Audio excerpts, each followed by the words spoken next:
Don't expect us to see the fucking future. That's ridiculous. It's not much to ask. Oh, hey, everyone. I was not told about any clairvoyant. Oh, hi. Welcome to the happy hour, Kristi and Kev's happy hour with our special guest tonight, Michael. Row the boat. Rowlands. So I always pronounce it correctly in my head first. Oh, yeah, that's right. Shit. You have a much longer name when you're on my shows in my head. I always tell people it's Michael rowed the boat ashore. You know, Michael rowed the boat ashore. Hallelujah. Yeah. And they're all like, what the hell is that song? And I'm like, that's the best. Shut up. It's a good song. So he's here. Your hair is looking a bit like the Ancient Aliens guy for the minute. Yeah. Is that what he does? I don't know. He talks shit. So that's my job.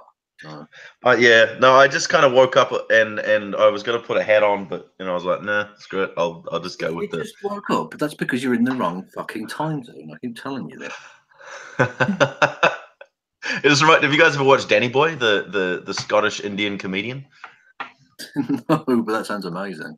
He's fantastic. He's a Scottish dude, and he always plays off the fact that he's Scottish and Indian. But he does this bit about like breakfasts in different countries and the things that they eat. And one of the things because he says that in New Zealand they eat muesli, which is just dried cardboard or something. But then he gets to Germany and he's like, the Germans, you can tell that they're a hard country because they just eat the organs of animals, of dead animals. And then he does this bit where he says, I have just woken up, my eyes are barely open, bring me a vital organ and I will eat it. Yeah, that was my German accent. It was something. Thank you. It's more like one of the Nazis from Indiana Jones accents, but yeah. I like that.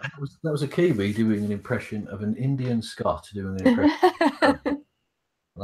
That was you could sort of hear it woven in there. Anyway, I'm off topic. What was the topic? What are we doing? We didn't have one yet. Good. You started talking. You didn't stop.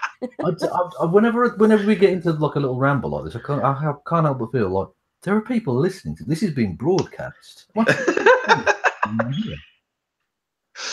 Good times. Good times. Yeah, exactly. Well, we were talking earlier before we came on air about the bit of pub quiz training that we do here on the happy hour, which is we give everybody a pretty random and useless fact that may one day come in handy at a pub quiz or a trivia game. And Michael had one to offer tonight from his area of expertise, music. Michael, take it away. The song "Nothing Compares to You" by Sinead O'Connor, which I've heard a lot and I think is rather famous. I'm sorry, I've got budgies in the room. That's why there's that kind of tweeting noise. They're having a great time. They heard music and they were like, "Oh!" Anyway, that song is not written by Sinead O'Connor. It's written by Prince, and there's some really good versions of Prince singing it out there. He's good. So yeah, that's my pop quiz. Yes, Wow. Prince, I mean, it's not really relevant other than the fact that you mentioned Prince, but Prince makes music that makes my soul fly. Yeah, he's ridiculous. There's this great video of him at the George Harrison tribute concert, and they're playing what's the song?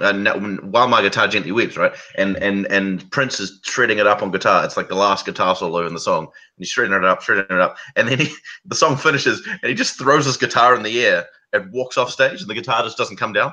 And you're like, what? It's just fantastic. I know for me that "You Sexy Motherfucker" always gives me goosebumps. That's good. Raspberry Beret, I don't think that could have been written by a human. That's like some sort of god thing. That was a joke, by the way. I was taking one of a very random Prince song to try. Yeah, I was going to juxtaposition. All right, okay. Cream's a great song. But if you get a chance, you should look up the video of what's his fucking name? Kevin Smith, the director of Dogma and various other people. Clerks. Clerks, of course. Jesus Christ, yes, Clerks.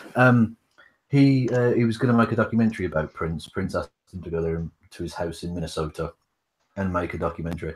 And the stories are phenomenal because Prince obviously went fucking crazy, basically. Like this religious fucking guy, this recluse. And some of the stories are amazing. Like literally every room in his house, like his big fuck off mansion in rural Minnesota, was wired for sound.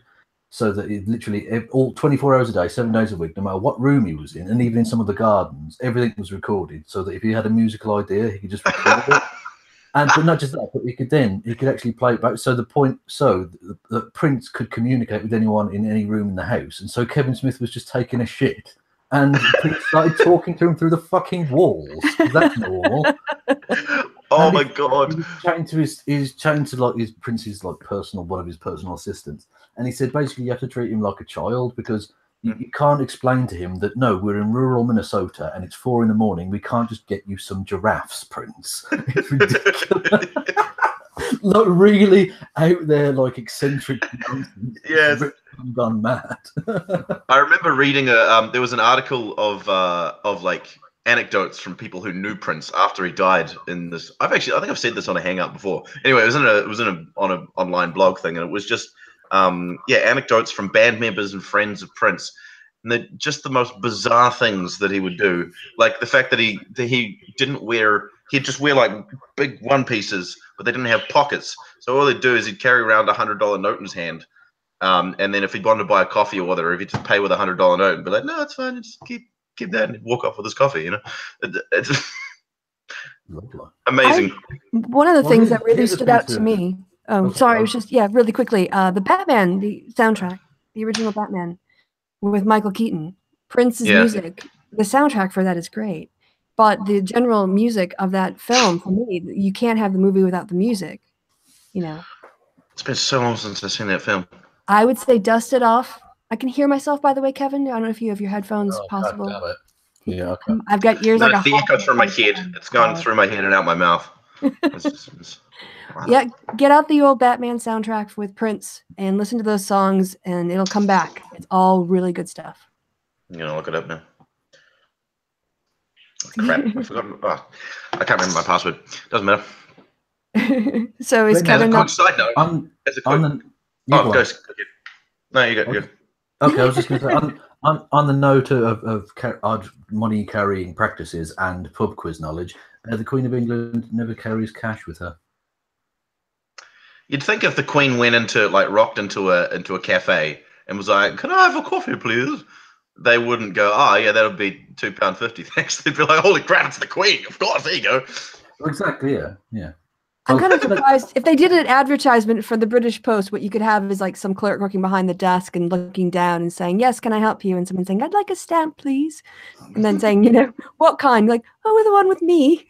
And he looks up, and it would be the Queen, but she wouldn't have any money to pay for the stamp, so they couldn't do the ad.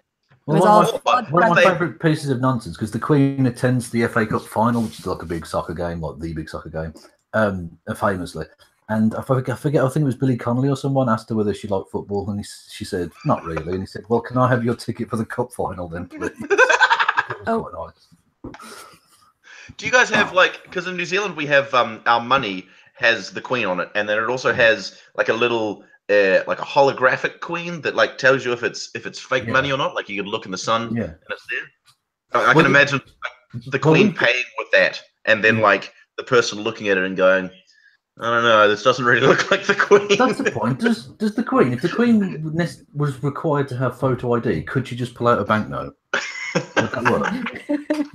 Well, what I was wondering is, in the States, the Congress members have the franking privileges, where they basically just to put their signature on it and it goes through the post. So does the Queen get to do that? Like, put a little selfie of her profile on her letters. It's just like, no, I don't have to pay. This is the royal post. Let's be honest. Who's the Queen sending letters to, though? Her grandkids asking them to visit. Yeah, she's probably still sending letters. Kevin, you're the Dalek one. You're the Dalek one tonight. Oh, motherfucker. I'll be looking at that. Exterminate. Yeah. F5, F5, eject. As a hark back to the original pub quiz question, I just thought of this as well. The song "I Will Always Love You" that Whitney Houston made famous with The Bodyguard is written by Dolly Parton. For her manager. Yes. When she was leaving his sort of like his employ to go do her own thing. Yeah. And he was a real jackass too. Apparently, yeah. I think there's a really good drunk history on this on Dolly Parton. Yeah. And it goes through the story. So people should go check out the Drunk History episode on Dolly Parton. On Dolly Parton, okay. Pretty sure that exists. I'm pretty sure I didn't make it up, and if it doesn't, it should exist. We're living in a wrong universe. It's the Mandela effect. We should just get drunk and talk about Dolly Parton. All right, well, I'm going to be the first to say it. Massive tits. Massive, ridiculously huge tits. There we go. It's been said. Did it? Oh, sorry. Should I just go down a little bit? Yeah. God, sorry. You can go down a little bit if you want, lad. Absolutely. What are we talking about? Music trivia. Oh yeah, I got lots of that. Yeah, didn't we have something actually serious? Well, not serious. It's all bollocks, but something more structured and relevant to anything, rather than just. I mean, this is the fact that people are prepared to watch this. I think speaks to a point I made earlier today on the Twitter that basically I'm not sure humanity is worth preserving. Frankly, people are. The Earth is too beautiful for humanity. Frankly. Here's what I've learned from our last episode with the dog and the way that we had these little mental vacations from the shit show that is YouTube drama. Yeah. That we need these little side conversations where we laugh and we just detached from that part of it so that we can breathe in peace, breathe out bullshit, and then get back into it. So Kevin, in terms of recency, maybe you should give your story because I think Michael has a longer one. If you guys are with that structure, yes, Michael has a longer one. Yes, we all know Michael has a longer one.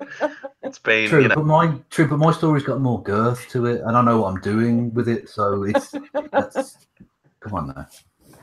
Oh god, I'm gonna stay away from this fight. Go ahead. So Kevin, what shit just went down?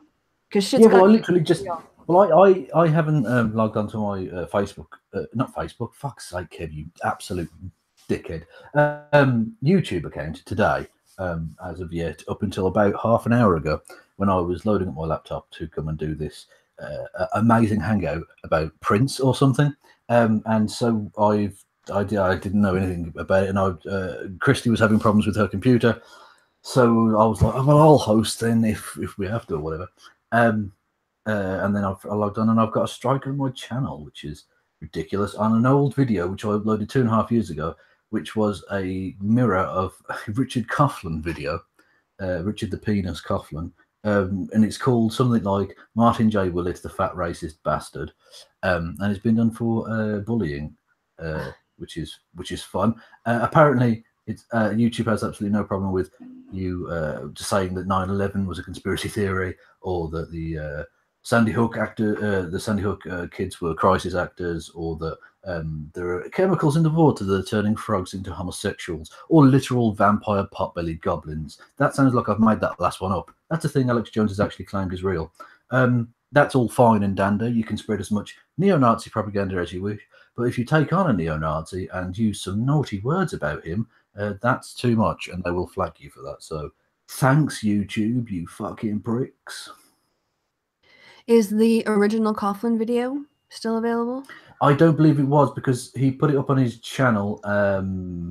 Actually, it might still be up on his channel, but the reason he wanted everyone to mirror is because his channel had 2 strikes at the time, and this was of course, and this is a point we're going to get onto about how it's the right wing like to claim they're the ones being oppressed. One of the 4 channels that I believe Richard Coughlan has had taken down from YouTube, so it might be on the channel he has now if he's re-uploaded it, but the channel it was previously on is no longer in existence. So it's definitely the right wing that are being attacked here. So at least we had one glorious hangout on your channel before you were put. Yes, I had all of about 10 days without a strike, and I've appealed it, but I doubt it'll get taken off because YouTube. YouTube are such scum. Free speech. Indeed. Yes, and also the alt-right, the kinds of people who say that we are the snowflakes and we can't handle words being used, and yet people are flagging down stuff for people calling others racists. That's not a racial slur, Yeah. I was broadcast by Bearing that I apparently wanted to take away all men's due process rights because I talked about using credible evidence as a standard for public debates about accusations of sexual harassment and assault. So, you know. Oh my God. Reality doesn't. Woo. Well, on a similar note, before Michael pipes up with his fucking SJW whinging, on a similar note, the Britain First racist pricks got put in jail, and rightly fucking so, for their vile hatred. And that has a similar note, because the very same people like Lauren Southern and like these various MRA pricks who like to say you've got to give men their due process, blah blah blah, were defending the Britain First people on the basis that they were attacking rapists, even though the people who subsequently were convicted of. Kev's been silenced. Oh, Kevin. Is the message, you're you would back. appear. Oh, you got cut off like halfway through that sentence. Oh, right. Oh, I was just saying that apparently, according to these MRA racist pricks, due process is all well and good for white folk, but not the brown ones. Yeah. They've got weird ways of like twisting things to work for them. Like I saw this post recently on Twitter, which I, reply tweeted. It was some idiot saying that, oh, it's funny that feminism doesn't care about this. That in like India and a whole bunch of other places where they kind of have sex selective abortion, as far as I can tell, they said that 12 million babies have been murdered by people wanting to sex select their children, and so not babies but female babies. Why doesn't feminism care about this? Well, for one thing, sex selective abortion, okay, maybe that's one issue, but on the other hand, it's not murdering children, they're fetuses. Abortion isn't murder. You're not murdering girls. What? It frustrates me endlessly. It's in the Bible. But apart from that bit where there actually is a perfectly legitimate example of an abortion in the Bible according to God's law, but the Christians aren't going to focus on that. Yeah, what about the God who like murders all those children to stop Pharaoh? Yeah, the firstborns. Yeah. No, but I mean more specifically about abortion. There's an example in the Bible of a story given that if your wife admits to cheating and she's pregnant, you can go to a priest who will administer a poison which forces her stomach to bloat and violently expel the fetus. Yay! That's nice. Jesus and stuff. Exactly. Yeah, well, it gets rid of adultery babies. Well, exactly. Or alleged adultery babies. Yeah, it reminds me of the Mike Pence line and the retort I saw to it, which he said that he wanted to end abortion within his lifetime, and someone replied to him, "You're not going to end abortion in your lifetime, but you might be able to You might be able to end safe abortion in your lifetime." Well, on the topic of this, feminism can't care about anything because it's a set of ideas. It's feminists. And how does this person know feminists? And that's like saying Americans don't care about it. Have you asked any Americans? So when you say feminists I try not to ask Americans because they're idiots. But it's just pandering to the audience. And if you did talk to feminists, I know I care about the issue of femicide in that sort of female selective situation. But the answer to me isn't, oh, let's go make abortion illegal. It's like, what is in the culture that needs to change? Because that's the real source of the problem, not abortion access. Yes. That's just what, so there's a lot of, on that issue. But we were going to, I think, move on to your topic now, unless Kevin had anything else on that.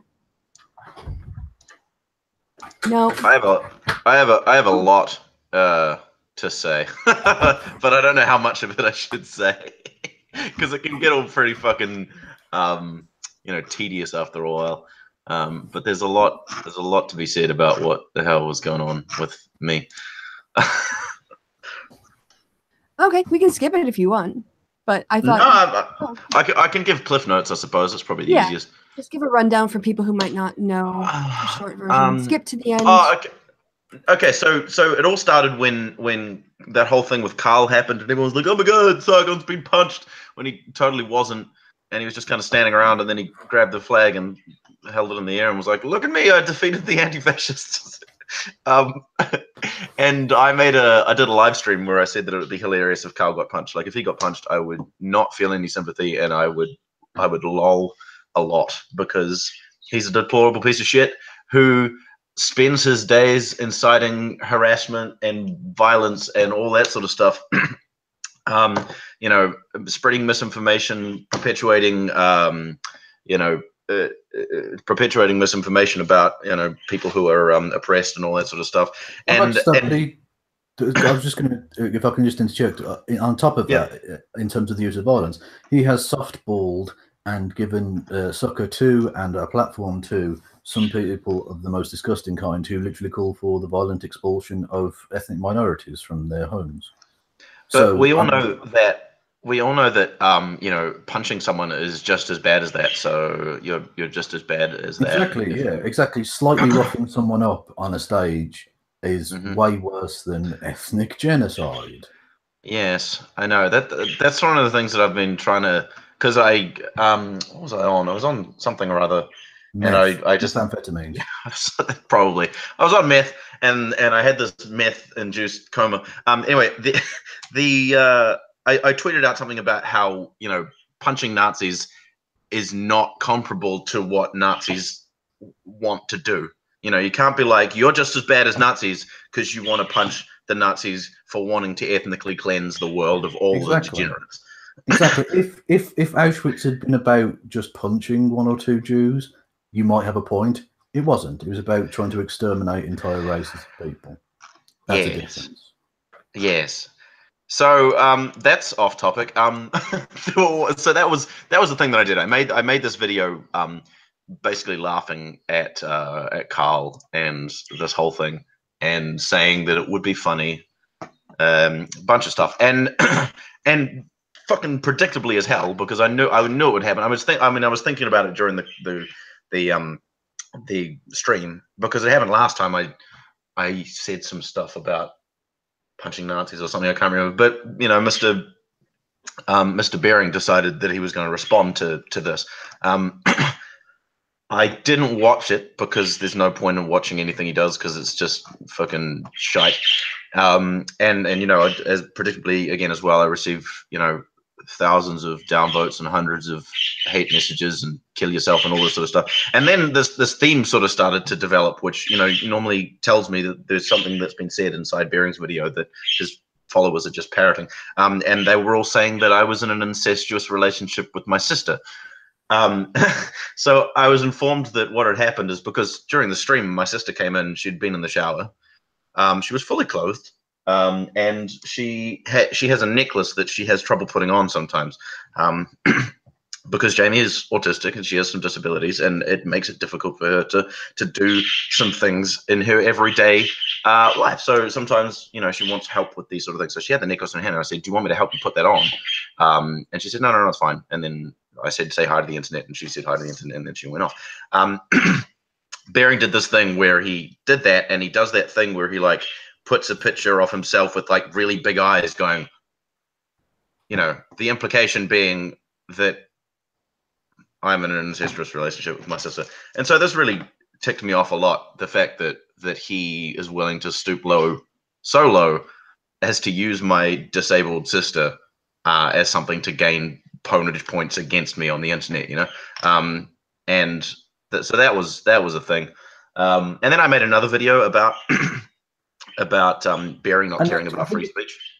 I think it's worth bearing in mind at that point. Well, indeed, I think it's worth keeping in mind at this point, given the low level of the tactics you've just described Bering having used. We get told constantly, "Well, why can't you argue against their points? Why can't you take on their arguments?" That's the kind of argument you want me to take on exactly. Fuck you. Yeah. Yeah. and this whole kind of this idea that why do you not want to engage them in a rational debate? Why do you not want to, you know, Bering offered for me to go on a stream with him yesterday. He was like, "Come on a stream and we'll talk about how," because what's happened is I've received two strikes now. I received a strike on my channel for a video a while ago, because what happens is I'll turn off the comments and the ratings, right? And so the people who want to come and downvote and send abusive stuff, they can't because I've turned it all off. So they freak the fuck out and try to fuck with me somehow. And the way that they did it was putting a strike on one of my videos, which I can't remember what it was. And so that got taken down. Oh, it was me in a stream discussing gun control with some friends. I believe you were there, Kristi, I think. And we were discussing after the Florida shooting some. Are you sure I didn't mirror it? Did you look to see if I mirrored it? I typed it into. Yeah, if you did, then that'd be great. Because what? Title. I can have a look. Yeah, that'd be cool. Yeah, so that got removed because free speech, and that was the thing. As I made a video after this. Laughing at the fact that Bering doesn't care about free speech. These guys go on and on and on about free speech, and you need to provide platforms for people, and they need to be able to say what they can and all this sort of bullshit. And he does things that directly result in the silencing of other people. Yep. This isn't a one-off. This is a pattern of behaviour, and he doesn't care. Yes. And to have the gall to have gone through that, and it was explained to him, and we've made the points to him, and then go, "Oh, do you want to come on a stream?" It's basically saying, "Michael, after all I've done to you and insulted your family and your disabled sister and all the rest of it, do you want to come on my stream where you can help me earn super chat money?" Mm-hmm. No, Bering. No, I want you to fuck off. Yes. Exactly. And then he's all like, I said, you need to, if you actually care about free speech, you need to go and do something about it. Me coming on a stream is not going to do anything about it. You need to go to the Trusted Flagger guy. You need to tell him what's happened. You need to tell him that the actions that you have taken have directly resulted in me receiving strikes on my channel. And he goes, I'll only do that if you admit that I'm not a rape apologist. And I was like, but you are a rape apologist. You want me to lie? You want me to retract this quote unquote lie? Because he would never just do the right thing because it's the right thing to do. That's what I said. Exactly. Yeah.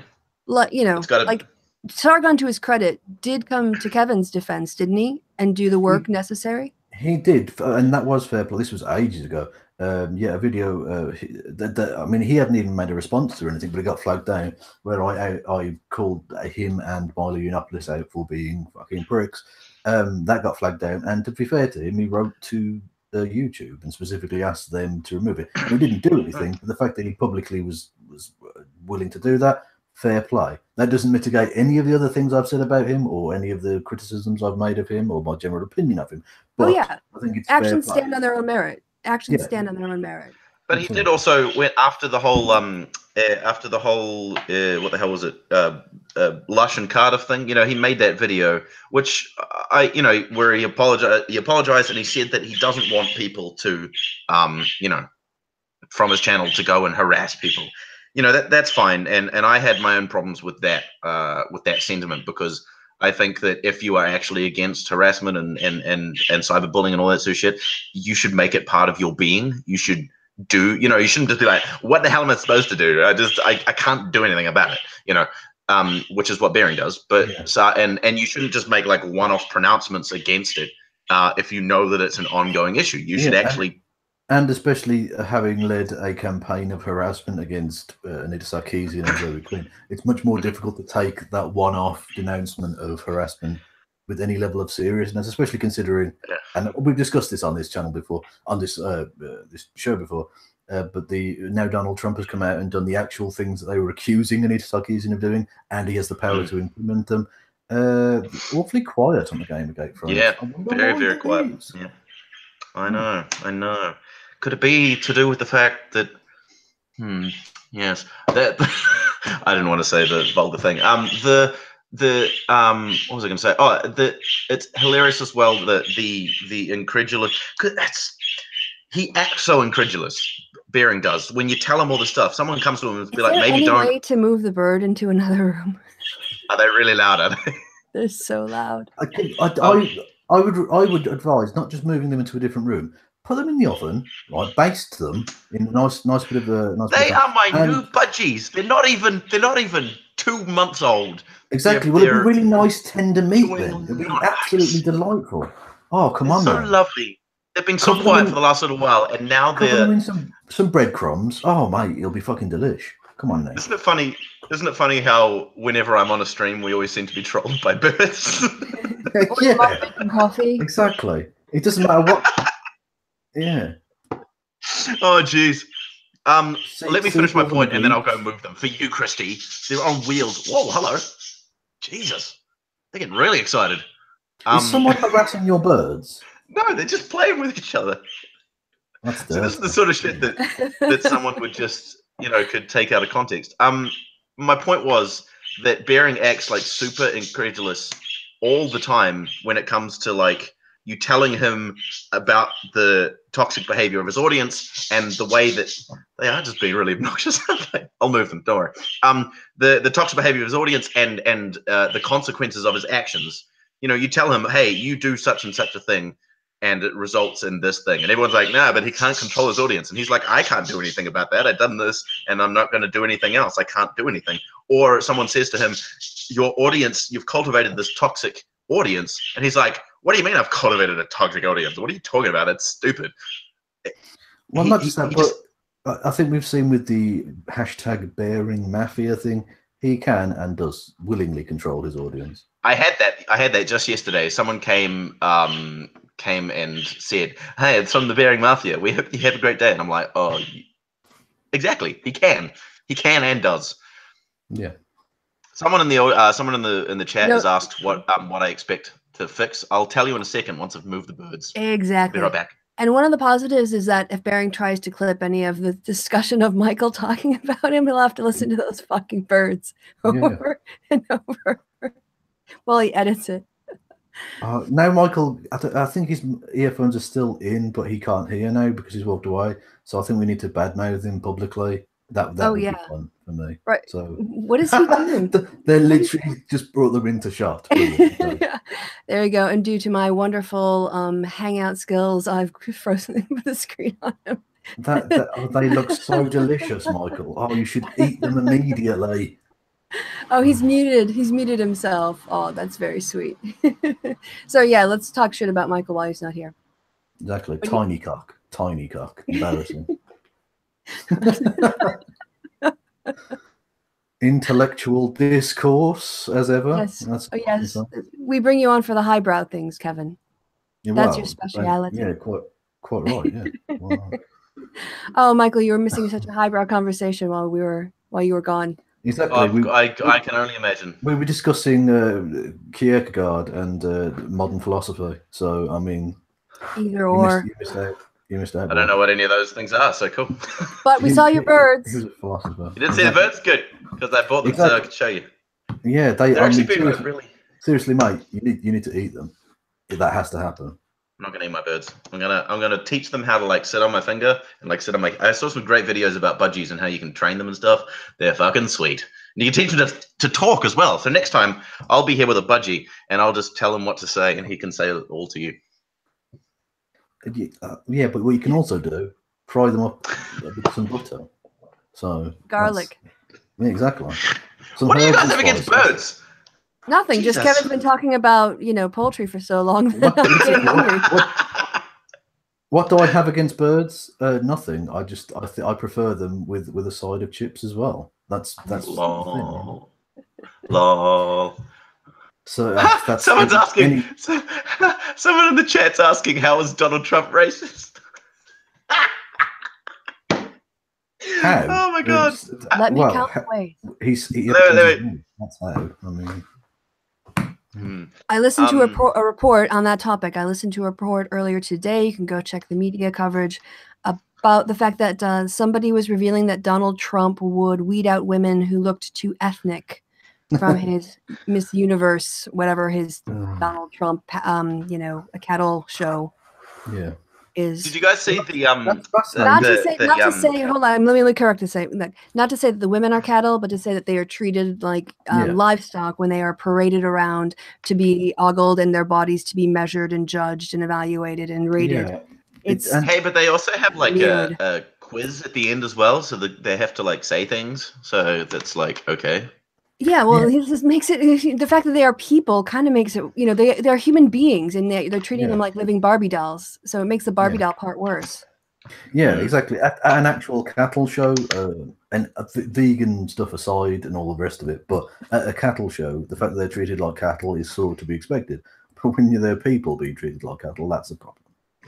They're not like experts in their fields, or, you know, they've done amazing humanitarian work or something. That's not what they're, you know. Experts in fields. Are we talking about the cows again? Is that what?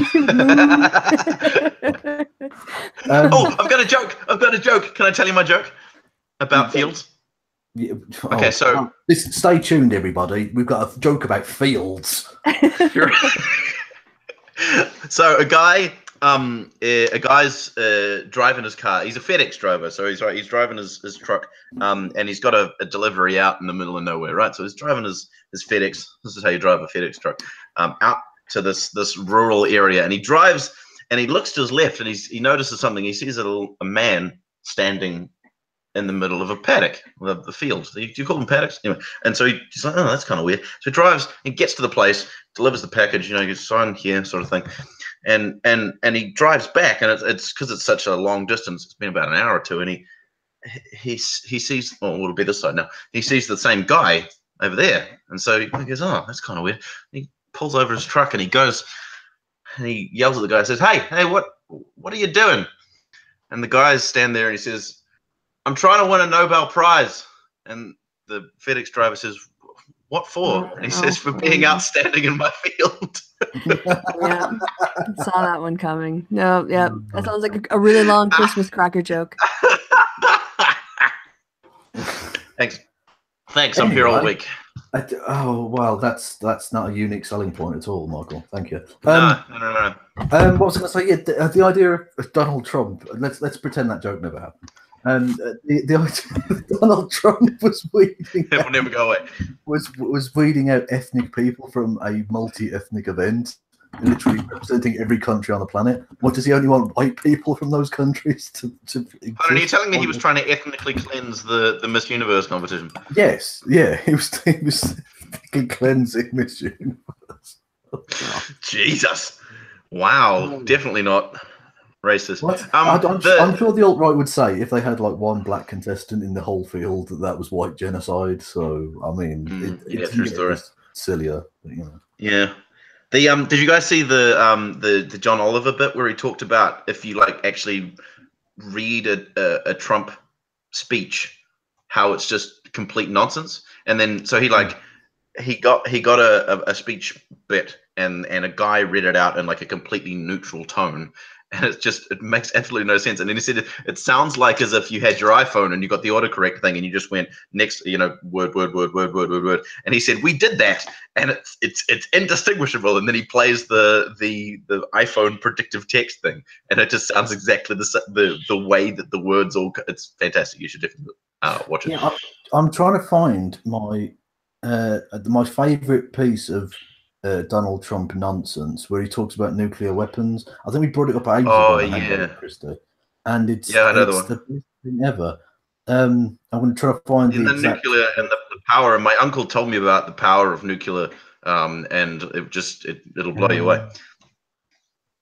It seems like he agreed to meet with North Korea because, you know, it was a spontaneous decision. This is like sitting down with the U.S. president has been the thing that they've kept closest because of the recognition and status that a presidential meeting gives a world leader like him. And Trump just went, yeah, I'll meet with him. Like that was like, you know, he's supposed to be a deal maker. But he's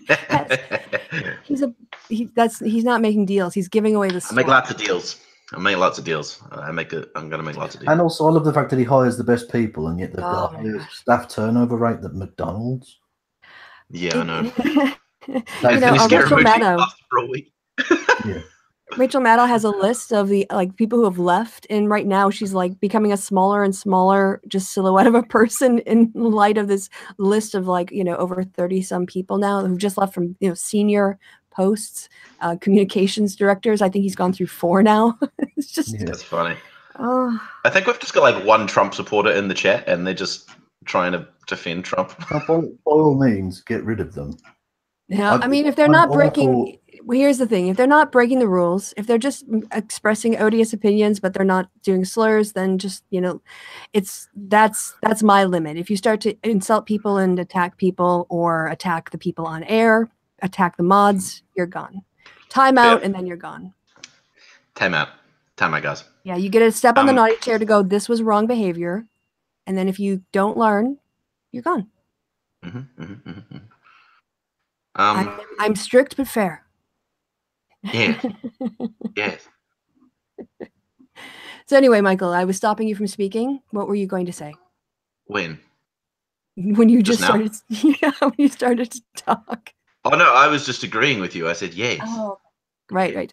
I think I covered everything that I wanted to kind of say. I mean, yeah. It was interesting.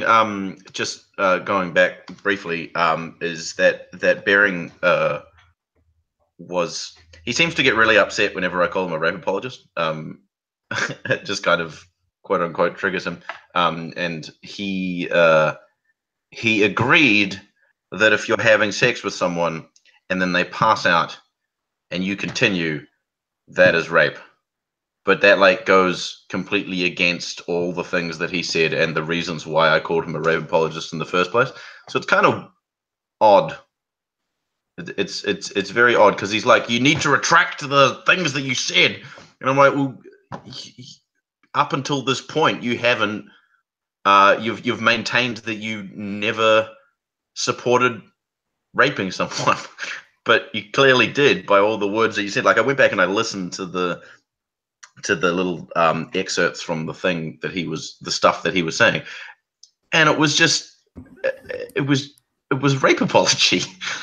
There's no other way to put it, I did send him a tweet asking if he woke up one morning with a terrible hangover to somebody knocking on his front door with a contract and his signature on it, saying that that contract entitled the person holding it to all his possessions. And he didn't remember the story of agreeing to do this at this party he was at the night before. He was blacking in and out, but he kind of remembers shaking the guy's hand, but he doesn't remember signing it. Would he consider that a valid contract, and would he hand over all his possessions? Because when you have sex with somebody in that state, are they able to consent? Because if they are, then you should be giving away all your possessions, even if you don't remember it, because you were blacking out drunk, but you kind of remember part of it. And it's your signature. My question is because they're all talking about this hypothetical situation where maybe what happens if she blacks out when she's already and you're already inside her or something, and then because one person literally said this. They said, if you're inside someone and they pass out, are you raping them by then pulling out? And I was like, why are you having sex with someone who's just about to pass out? Don't do that. Just don't. And they're like, well, what about, it's my girlfriend and we have and I'm like, they try to be as weaselly as possible it's ridiculous. It's just absolutely ridiculous. And that's kind of the essence of the rape apology is the trying your very, very best not to agree, but be like, what about this thing? Just being as possible when it comes to simple concepts. Okay, I found the Trump thing, and it's genius. I mean, it's better if you listen to it live because it's just nonsense. Kevin, sorry, before you do that, can I finish a thought based on Michael's comment? Otherwise, Yeah. Which is, I think in those situations, what we should be doing as feminists and anybody who opposes rape apology is to reframe that question into, is it worth the legal risk of being accused of rape and possibly convicted to have sex with somebody in that situation? Or is there some personal responsibility, which people always go on about women and preventing rape, for, in this case, let's say it's a guy, and it doesn't matter if the partner is a man or a woman, anybody, right? If someone is passing out drunk, shouldn't you stop to think about the legal ramifications of your actions and maybe protect yourself by not having sex with that person? Isn't that the responsible thing to do? I think that's a way of reframing it, to change it from how far can I go to get away with before it's rape to you are basically toying with a legal charge here, and how close do you want to go before you could be credibly accused of it? That's my take. See, this guy in the chat is just doing exactly the same thing. He's going, well, my wife falls asleep during sex sometimes because the pleasure causes her to get tired, and she was told that if that happens, I can finish. Is that different? No. She's bored. No. She's bored, mate. You are boring her to sleep. Jesus Christ. It's like, if someone's asleep, they actually can't give consent. And if you apply that situation to sex in general, you know, like, well, it's your wife. Okay, well, you know, your wife is someone that you've been with for a long time. You have a bond and a trust with. You've lived together. You've had a lot of sex, presumably. So you have an intimate connection with that person. So you're able to judge those things in kind of a different way from if you were just at a party and you were just having sex with someone that you've just met. It's a completely different situation. And generally, when we're talking about consent and these ideas, we're talking about them in the case of people we've just kind of met. The complex relationship between a husband and a wife kind of is a completely different idea and topic, and it just muddies the waters and misses the point of the whole conversation about consent. So you can fuck off with that shit. You know, to me, I would say if someone's asleep, they can't give consent. If they've said to you beforehand that you can have sex with them while they're asleep, they still. There's things, you know, that's just so broad. I wouldn't have sex with someone while they're asleep. That's just ridiculous, you know. But again, if you're in you've got the complex you know, relationship of you and your wife, maybe that's okay. So there's going to be other you know, things that kind of factor into it. But this is just water muddying bullshit. So you can fuck right off with that shit. Sorry. Yeah, pretty much. I always thought Kevin was going to jump in, but I think now we finished the topic and we can go back to the John Oliver thing. Yeah, sorry, I just get riled up about consent. Yeah, my favorite piece of Trump nonsense. This is, I mean, everything I'm going to read now is a direct quote from him from a press conference of about a year ago, right? Quote: "We had Hillary Clinton ... give Russia 20% of the uranium in our country. You know what uranium is, right? This thing called nuclear weapons ... Like lots of things are done with uranium." Don't do the ... Just leave a pause. Okay, well, okay, right. Okay, so weapons. Okay. Like a lot of things are done with uranium, including some bad things. Nobody talks about that. I didn't do anything for Russia. I've done nothing for.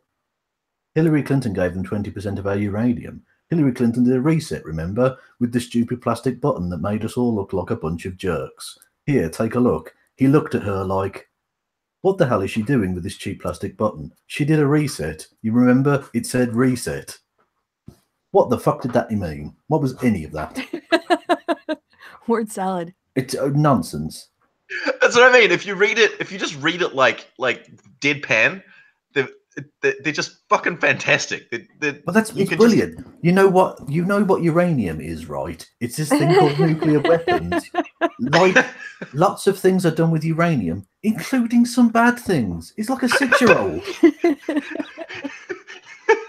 6-year-old report on uranium for science class. Exactly. They did some bad things with the uranium and some good things with uranium. Oh, fucking hell. This is the leader of the free world, supposedly.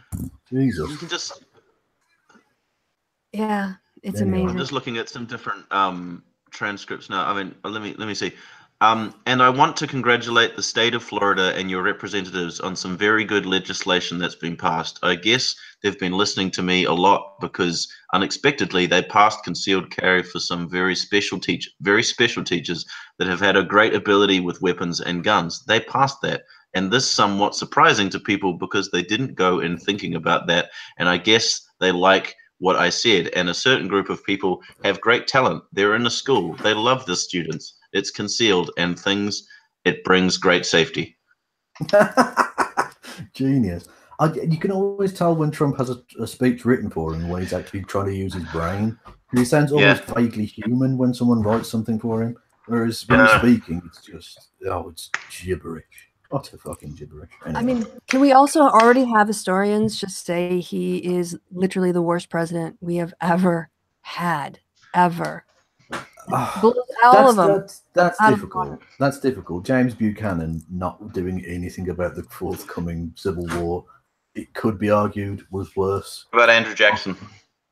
He sounded like a bit of a dick. Well, he was a dick. He was undoubtedly a dick, but he was a successful dick. You've got to get that right. Right.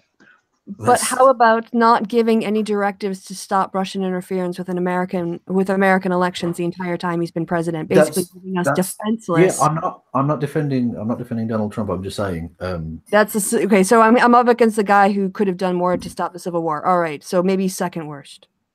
Well, yeah, exactly. That's my point. Is that he did kill about 400,000 Americans and tear the nation to pieces. So it could be argued that was worse. But I suppose we just have to wait to see what the repercussions of like. Yeah, exactly. That I'm talking. Yeah, we've got good hindsight on Buchanan, whereas Trump has nuclear weapons and a lot of time to use them potentially. So it could be worse. Could be a lot worse. And there's also the whole healthcare thing, like of him basically denying healthcare to millions and millions and millions of people. That's going to kill a lot of people. Yeah. And of course, trying to usher in all kinds of Nazi bullshit and of course American service personnel who served the nation, all the rest of it being deported. Brilliant. Oh, and there was that whole thing where he sacrificed 1,000 goats to usher in the third age of the apocalypse. That is kind of bad as well. Fair enough, but I mean, I think most presidents do that, don't they? I think that's a thing. I don't know. Taken down to the secret room. Exactly. Here's your knife. Soros, I think, enforces that on all of them because he's eternal. Can we talk for a second about the whole gun situation thing? Because I was thinking I'd do a video about it, but I just can't be fucked. Because I went on to there was a Stephen Crowder video, Mr. Louder with Crowder. Side note, that meme that's been going around about him with him like sitting at the desk and it's got the thing in front of him and it's like he's like something, change my mind, the one that won the whole thing, because there's been a whole bunch of them going around. There was just an empty desk and the sign just said, I changed my mind. Nice. Brilliant. Absolutely brilliant. Anyway, so he put out this video which was like addressing leftist gun control myths or some shit, wherein he basically just like found random people saying some shit about guns and then like being like something.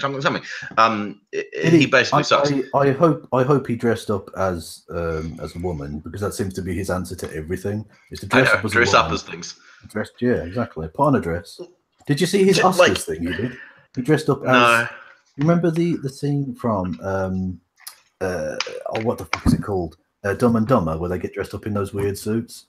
Basically, it was that. Basically, he got dressed up. He and some other right-wing twats got dressed up like that and laughed at the Oscars. It was amazing. Like, generally, if he wasn't such a propagandist, ignorant idiot, I'd actually probably find him kind of funny. Like, if he was just being some kind of comedian guy, but it's the fact that he's just this like far-right propagandist, misinformation peddling dickhead at the same time that really fucking ticks me off. He's so ridiculously transphobic, yet so obviously wants to be a woman or some sort of, I don't know, transvestite, possibly. Cross-dresser or something.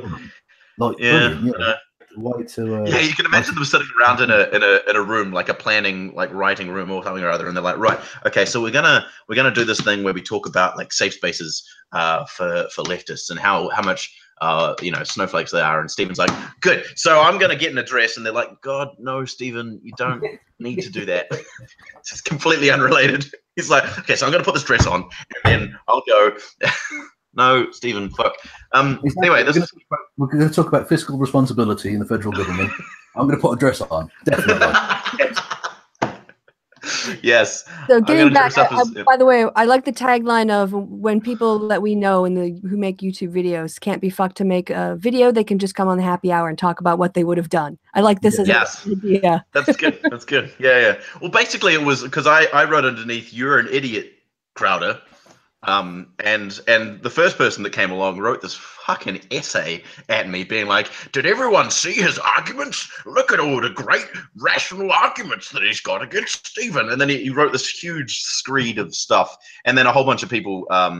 I said, "Mate, calm down." And then there was a whole bunch of other things. And what I wanted to do in my video was like address each of these arguments. And one of them was, you know, one of the prevailing kind of arguments that seems to come out is, you know, if people want to kill someone, they'll find, you know, oh, cars can kill people.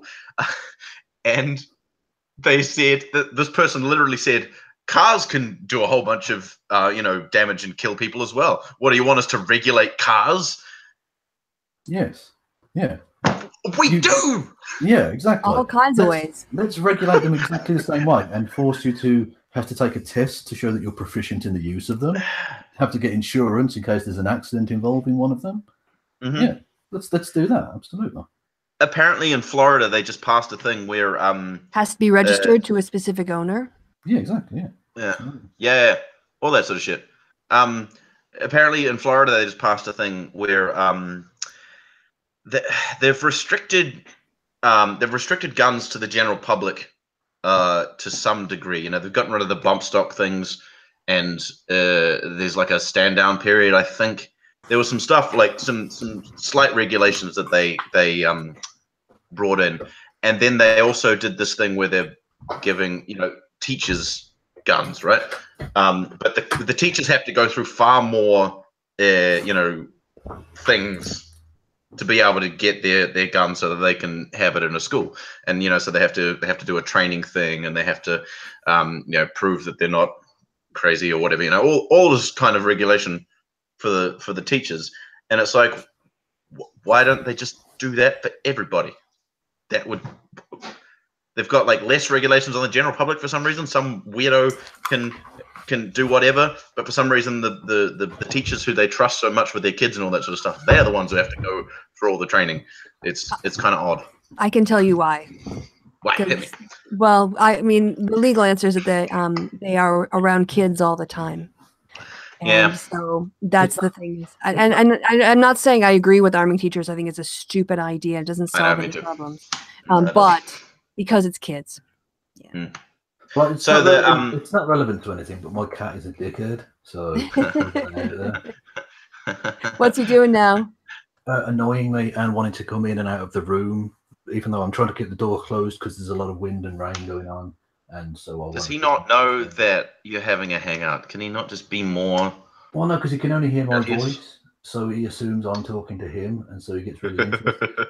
Do you have any toys for him or catnip or something? Well, I do, but I also have a fucking size 13 boot that I'm going to put up his fucking arse in. Hey, Kev, do you know that if you get a tea towel like this, right, and you wrap it around the cat's stomach, you just kind of wrap it around and then tie it up, they like lose all sense of like what to do, and they just kind of lie down and can't move. It's really bizarre. Well, that's thank you for your torture tips for cats. That's not a new segment. I don't know if it actually hurts them. It's like when if you put like you know, socks on the cat, they can't like feel the ground properly, so they again, thank you. This could be a recurring thing. I know. If you cut off their whiskers, they'll bump into things at night because they need them to feel around. Cutting off whiskers is what you can't compare cutting off whiskers to tying a tea towel around their stomach. Jesus Christ! If you gouge their eyes out, they won't be able to see anything. So it's the same thing. Oh, come on, whiskers grow back, mate. And now over to Michael in the animal torture corner.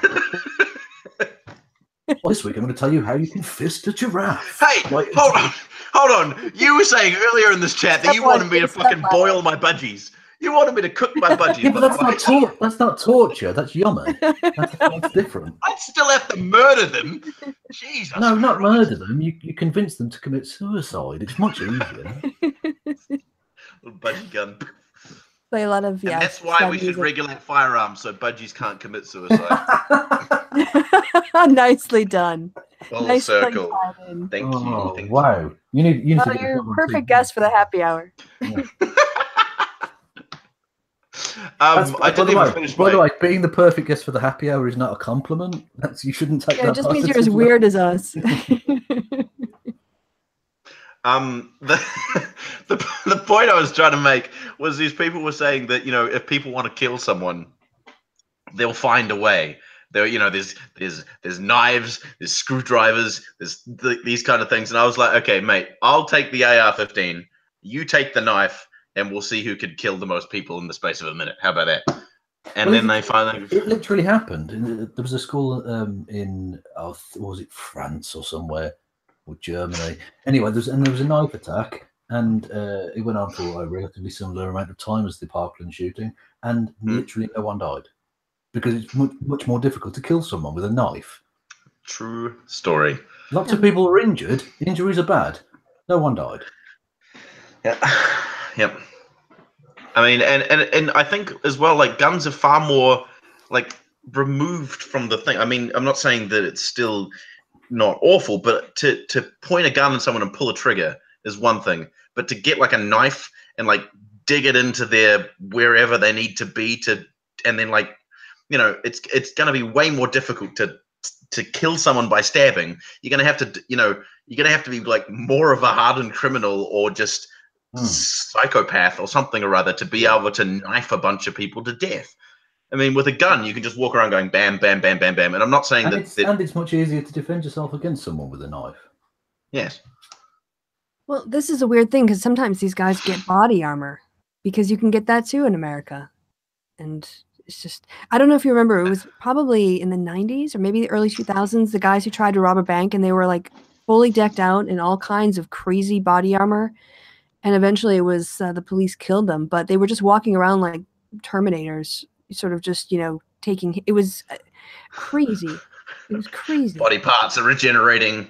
Fucking head. Well, they just had this, really incredibly thick body armor, and they weren't trying to hide. I don't think they could because they couldn't crouch over because of all the armor. But yeah. The other thing that Kev's gone. We've offended him. The other thing that really ticks me off is the whole good guy with a gun, bad guy with a gun thing, which kind of feeds into the teacher thing. You know, you're going to train some teachers, and I think Kev brought this point up as well. You know, like if there's a couple of points that I think are kind of stupid in that situation. And the one that Kevin brought up was, you know, police are going to come to the school where there's, you know, guns being fired and stuff, and they're only going to see people with guns. They're going to see the teachers. They're going to see the other people with guns, and they're probably going to shoot a teacher as well. That's going to happen. Because there's people walking around with guns, and in that situation, that's going to happen, you know? So that's stupid for one. Yeah, exactly. And that's the one scenario in which police being gung-ho is understandable, really, given the circumstances. Yeah. And then the other thing, the good guy with a gun, bad guy with a gun thing, the thing that I bring up every single time is Chris Kyle, American sniper. He was a trained military man with like 120 confirmed kills or some shit.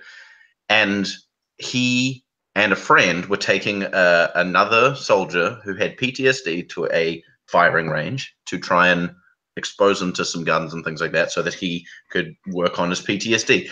They were both shot dead by this guy because he had a PTSD episode. They were both armed. They were both trained military men, and they were shot dead by another guy with a gun. And on top of that, there are scenarios in which you wouldn't even want people, trained or otherwise, to use weapons in response, like the Aurora shooting in Colorado, in the cinema screening. That's a dark room. You're not going to be able to see the target you're shooting at. That's going to be a fucking bloodbath with bullets firing every fucking way. That's the last thing you want is people returning fire at something they can't fucking see. Yes, let's turn it into a war zone. That'll make it so much better. Hey, let's just give them grenades as well. Good idea. Yeah, exactly. Well, grenades. You know what stops a good guy with a gun is a grenade. And the only thing that stops a bad guy with a grenade is a nuclear weapon. And I've actually heard libertarians say there should be no restrictions on the right to arms. You should be able to own nuclear weapons. Yes, fucking Billy Bob and his mates should be able to own nuclear weapons. That's a recipe for a definitely peaceful and not nuclear fallout world whatsoever. Yeah. Did you guys see Steve Shives' how or when the NRA lost its mind video? I don't watch Steve Shives. Yeah. He's an evil feminazi. I got called the ginger Steve Shives. Someone commented on my thing and they were like, the ginger Steve Shives. And I was like, I'll take that as a compliment. Thanks. Yeah, that's That'd be awesome. great. Thanks. Yeah. I'm putting on my fucking... Hold on, Kevin. You're flip-flopping all over the place. You just said you don't watch Steve Shives and he's a fucking feminazi, and now you're saying it's awesome that I'm him. Or wait, is it because you think that I'm a bad person as well? It's almost as if my entire life is a fucking web of comedic lies. But yes, I did watch that NRA thing that he made, Kristi. It was fascinating. And interestingly, I was watching it while I was playing Doom, shooting demons in the face with a shotgun. That's perfect. That's perfect. Yeah. Does that bring us into Trump in video games? Oh yeah, did you see the thing about someone tweeted out about how some of the footage that they were using to show like the violence of video games and stuff these days was from Sniper Elite and Wolfenstein, which are 2 games about shooting Nazis. Oh my gosh. Oh wow. Oh wow. Or as Trump likes to call them, very fine people. Very fine people on both sides. On both sides, yeah. Exactly. Yeah, the whole video game thing.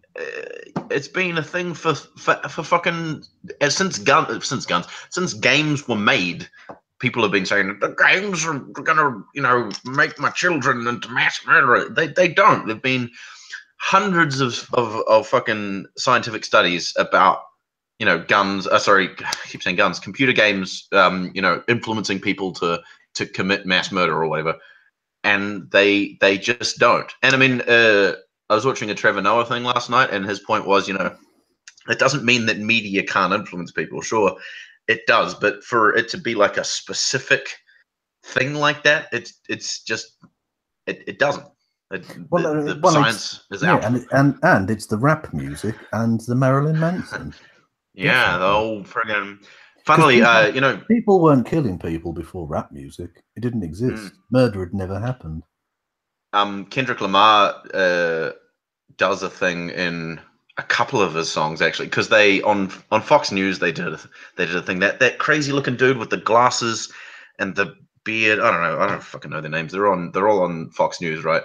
And they go on about how he said. Well, the quote was something like, "This is why I think that hip hop music is the worst thing to happen to the Black American community," or something like that, because it's all about shooting bitches and fucking and all this kind of bullshit. And Kendrick Lamar fucking dissed him in a bunch of his raps. It was great. He's just like, Fox News wants to fucking use me as the fucking I can't rap, but you get the idea. It was great. You should listen to him. He's cool. You just showed how white you are. That was so white.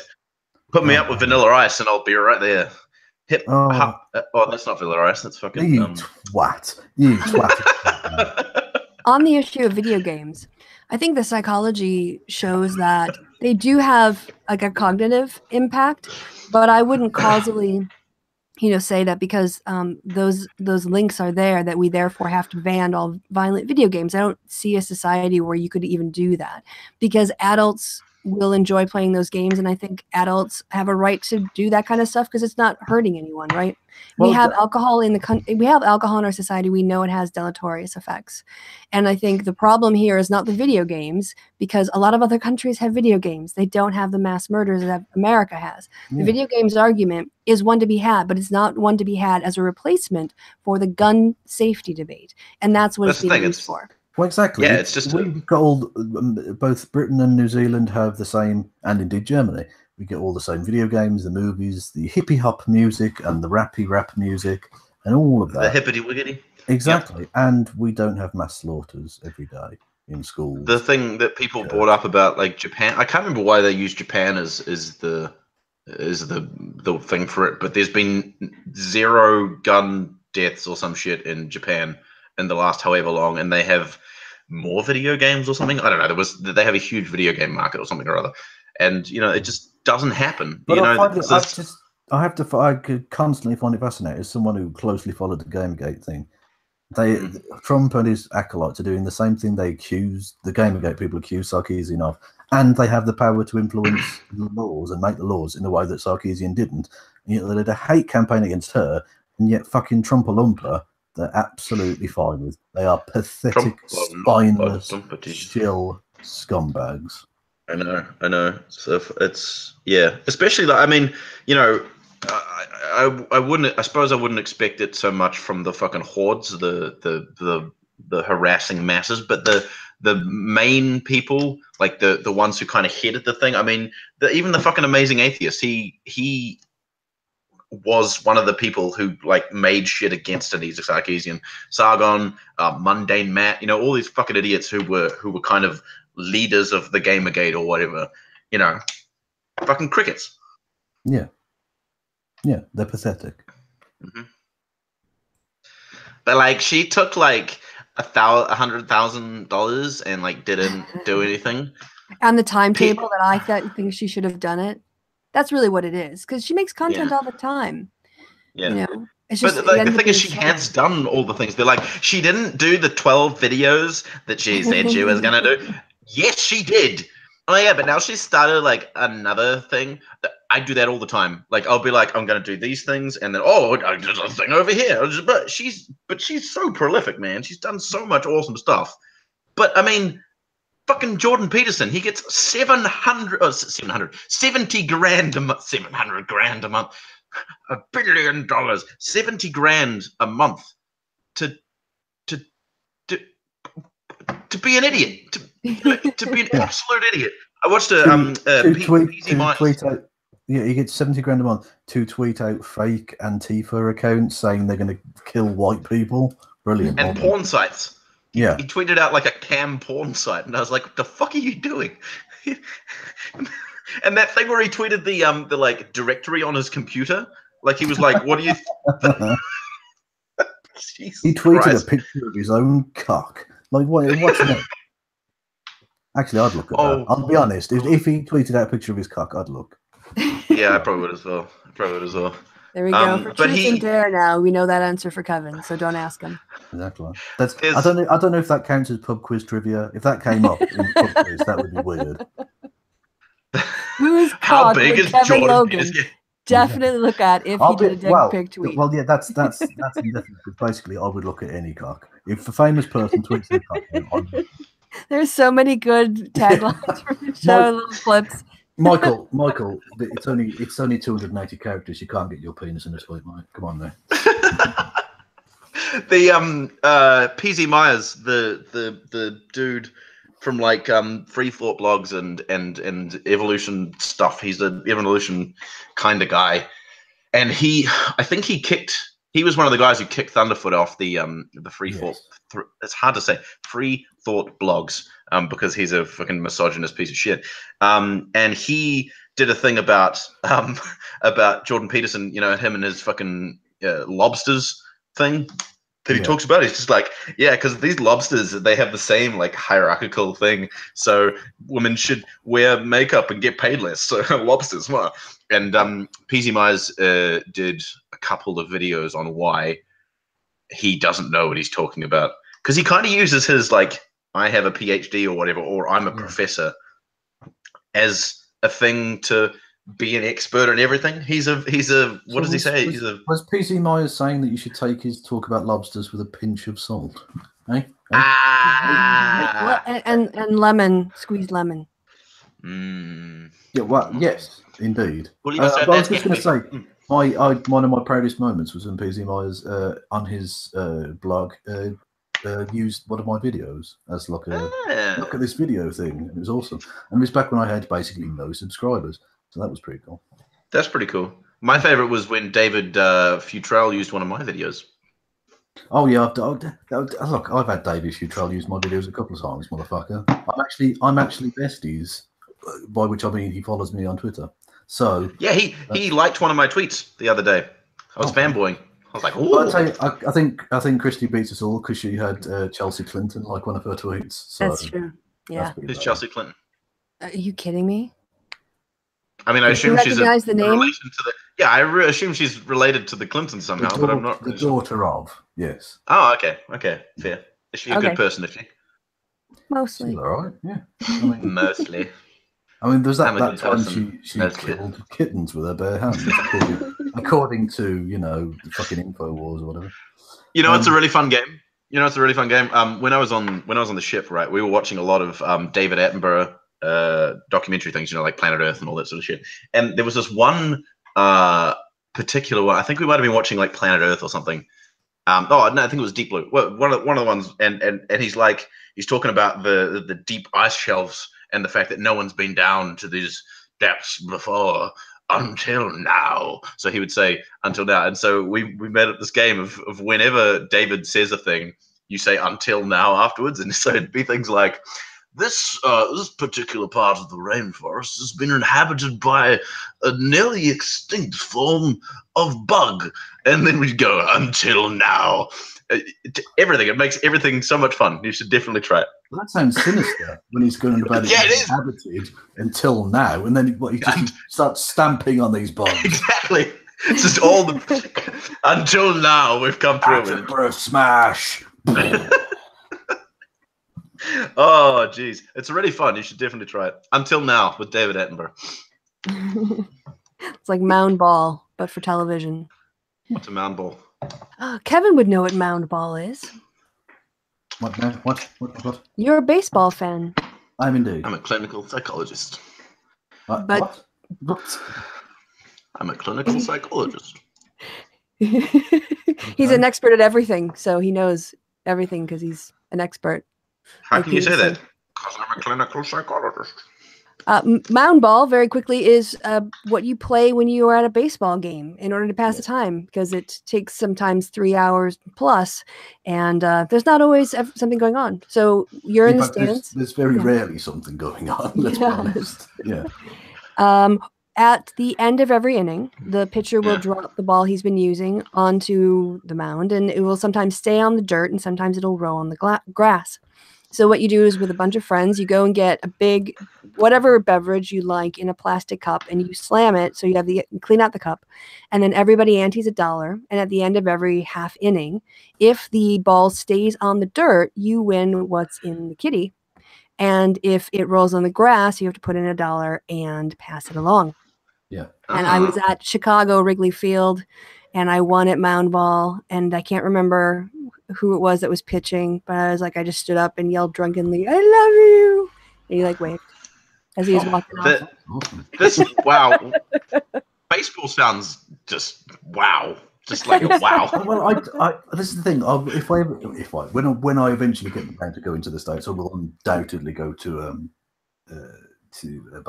baseball game or several. But it does look tedious to watch in the stadium. It's better when it's on TV because they show you like highlights and the other scores and things. Whereas in the stadium, it looks absolutely fucking dead. Well, what you don't see, because you're not there, is they have the scoreboard going all the time with stats and info on the players as they come up, and the lineup, and they have ads, and then they have games like, you have to pick numbers 1, 2, or 3. And when they go to commercial, a lot of times, like in Milwaukee at Miller Park, it's very famous. They have the sausage races where people dressed up as sausages, a Polish sausage, a chorizo, an Italian sausage, a bratwurst, and an American hot dog will race. Sounds like the beginning of a joke.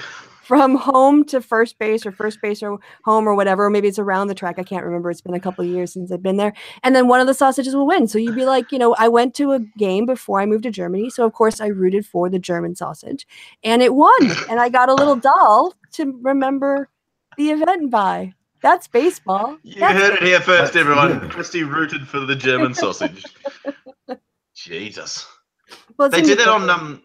They did that on Bob's Burgers. He's wearing little lederhosen and a cap, and like a German.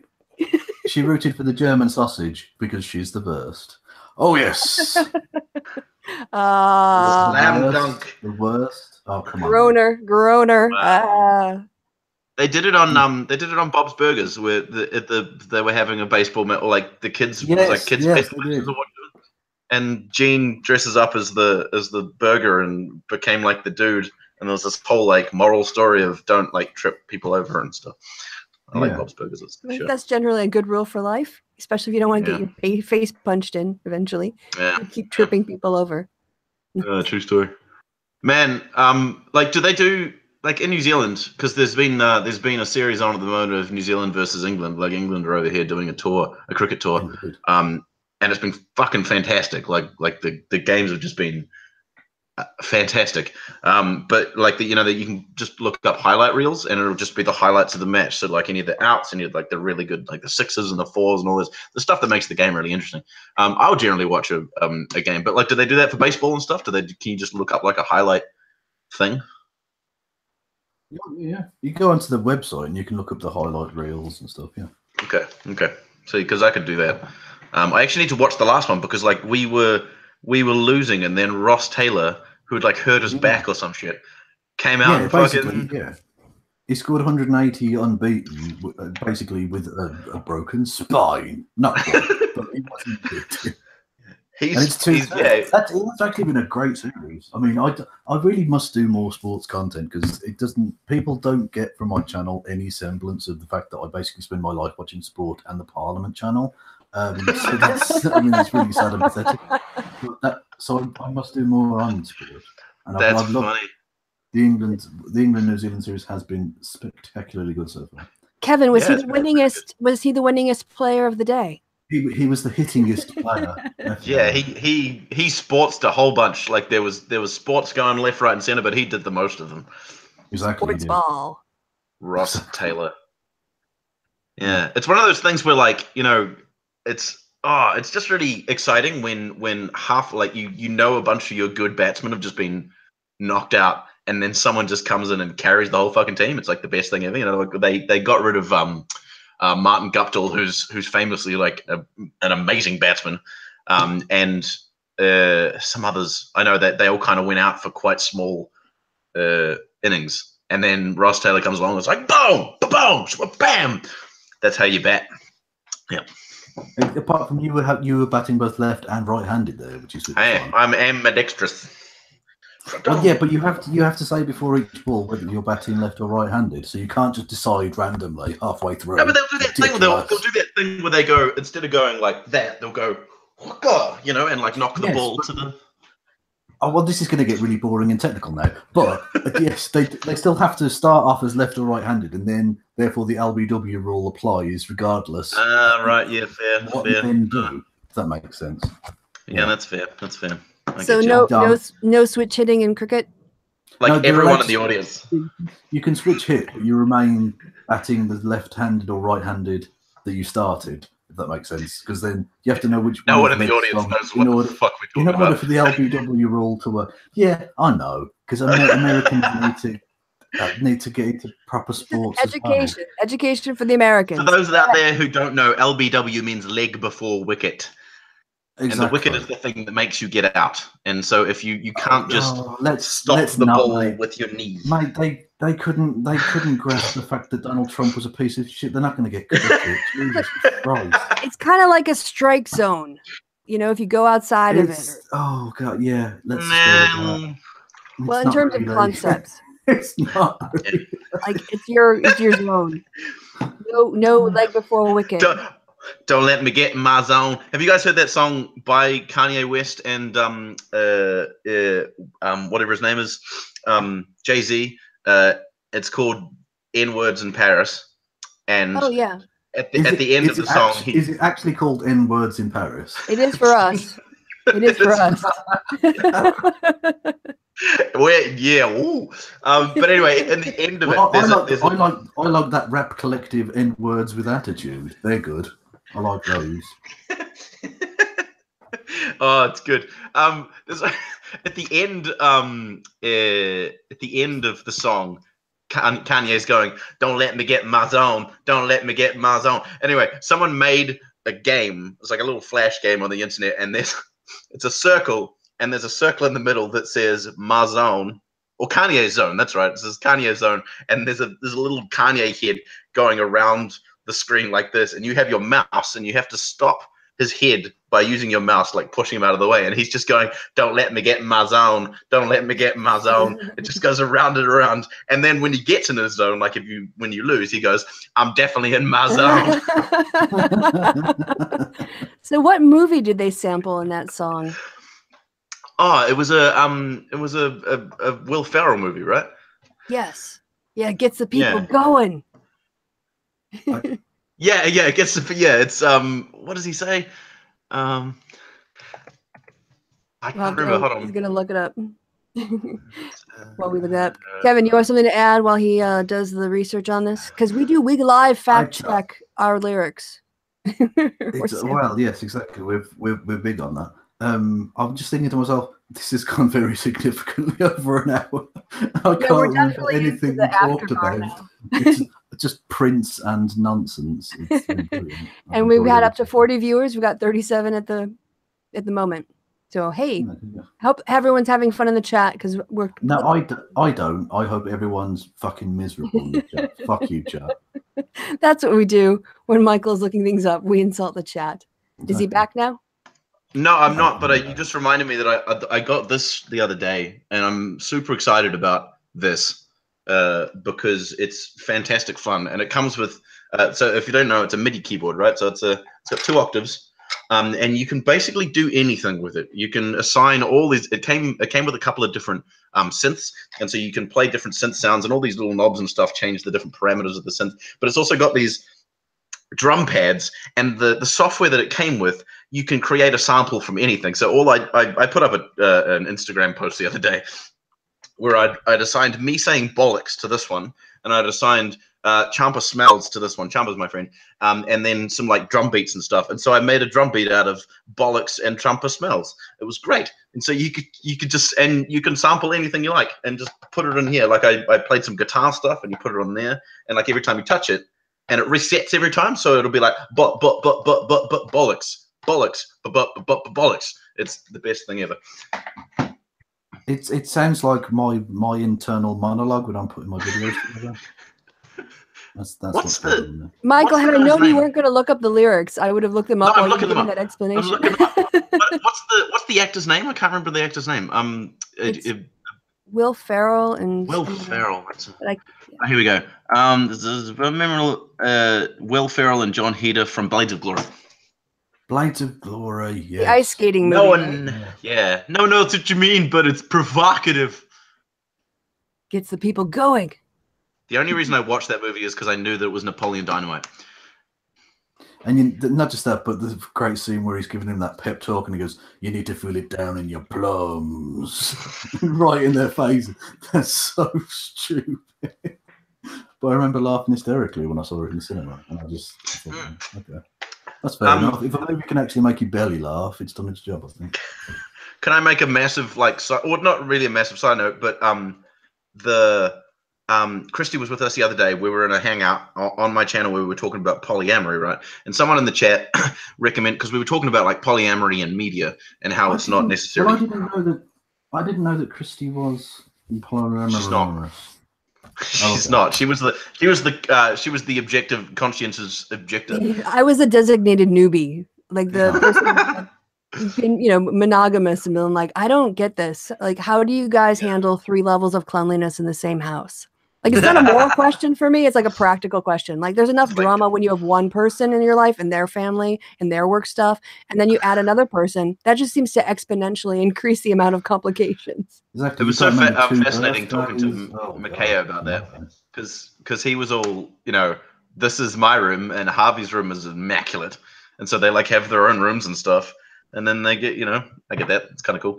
But beside the point was that that someone in the chat recommended a show called You, Me, and Her, which is on Netflix, and I started watching it, and it's quite good. I like it, so you should definitely watch it. It's a story about a married couple who are having marital issues, I suppose. Then they're wanting to have a kid, but they don't have sex very often, and then is it a drama?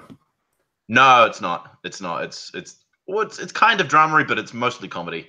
A lot of it's quite funny. Okay. But it's that kind of mix, There's a healthy mix. It's not like silly. It's just kind of there's some like absurd stuff that happens that you just makes you laugh, as comedy tends to do. Comedic situations. Anyway, so the husband is talking to his brother, and his brother recommends that he goes to see he doesn't call it a hooker. It's an escort, because they live in Portland and apparently it's illegal or something or other. But anyway, to go and just like talk to her and potentially get some tips on stuff or whatever. And then he ends up falling in love with her. Well, not falling in love with her, but like really liking her. and she also kind of really likes him. She kind of starts having feelings for him or whatever. And then the wife, he tells his wife, because they kind of made out or whatever. So he goes home immediately, tells his wife, and his wife is like, blah, blah, blah. And then she's like, show me who she is. I want to see her. And so he's like, I don't think this is a good idea, but he shows her on the website. And then the wife secretly calls the escort and sorts out like a date thing, and then they end up kind of falling for each other, and then and then this whole thing kind of eventually what happens is they all kind of start kind of getting together as a polyamorous couple. I've kind of ruined the first half of the season for you, but there's a whole bunch of other stuff in there. It's really good. I liked it a lot. Well, if it wasn't about that, it would be a highly misleading show. So I don't think you've given anything away in terms of the overall point of the narrative. I think it's a lot different from the way that the polyamorous couple in American Horror Story get together, which I thought was kind of a even more fascinating get together story. Slightly more out there. So speaking of, we were mocking the chat, but is there anything in the chat that you want to bring up into the conversation? Everyone just stopped talking as soon as I talked about polyamory. Like the chat's gone just quiet. Everyone's just like, fuck. No, that was a nice hangout. I mean, I didn't talk very much because you had good questions, and mine were more, like I said, they weren't kind of the ones. Well, some of them were obvious ones to ask for people who are new, and it was a really interesting discussion. Like the variety of ways relationships can be it wasn't something that, like I said, like shocked me so much as I'd never really thought about, and certainly never heard as much about. And so, yeah, thanks for letting me basically, carry around a live hangout on my phone while I played with the dog and got ready for bed and stuff, because I just had it muted most of the time. Yeah. Are you still looking after Eshi, or is that finished? I'm not, but now I'm preparing because there's another guest. My dad is coming to stay. Oh, yes, he's landing. Yeah, landing at the end of March, and he's leaving the beginning of June. So Professor Winters, Captain Winters. I like the Sirenosophagy. That's my favorite one that Kevin came up with. The Siren of Sophology.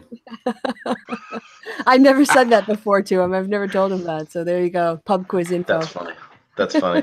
I'm going to have two doggos here tonight because my friend's bringing around her dog and my dog's here. She's right here. Bella, come and say hello. Well, you could have that as the second course after the birds. All right, I'm locking the screen on Michael, so you have to produce the dog now.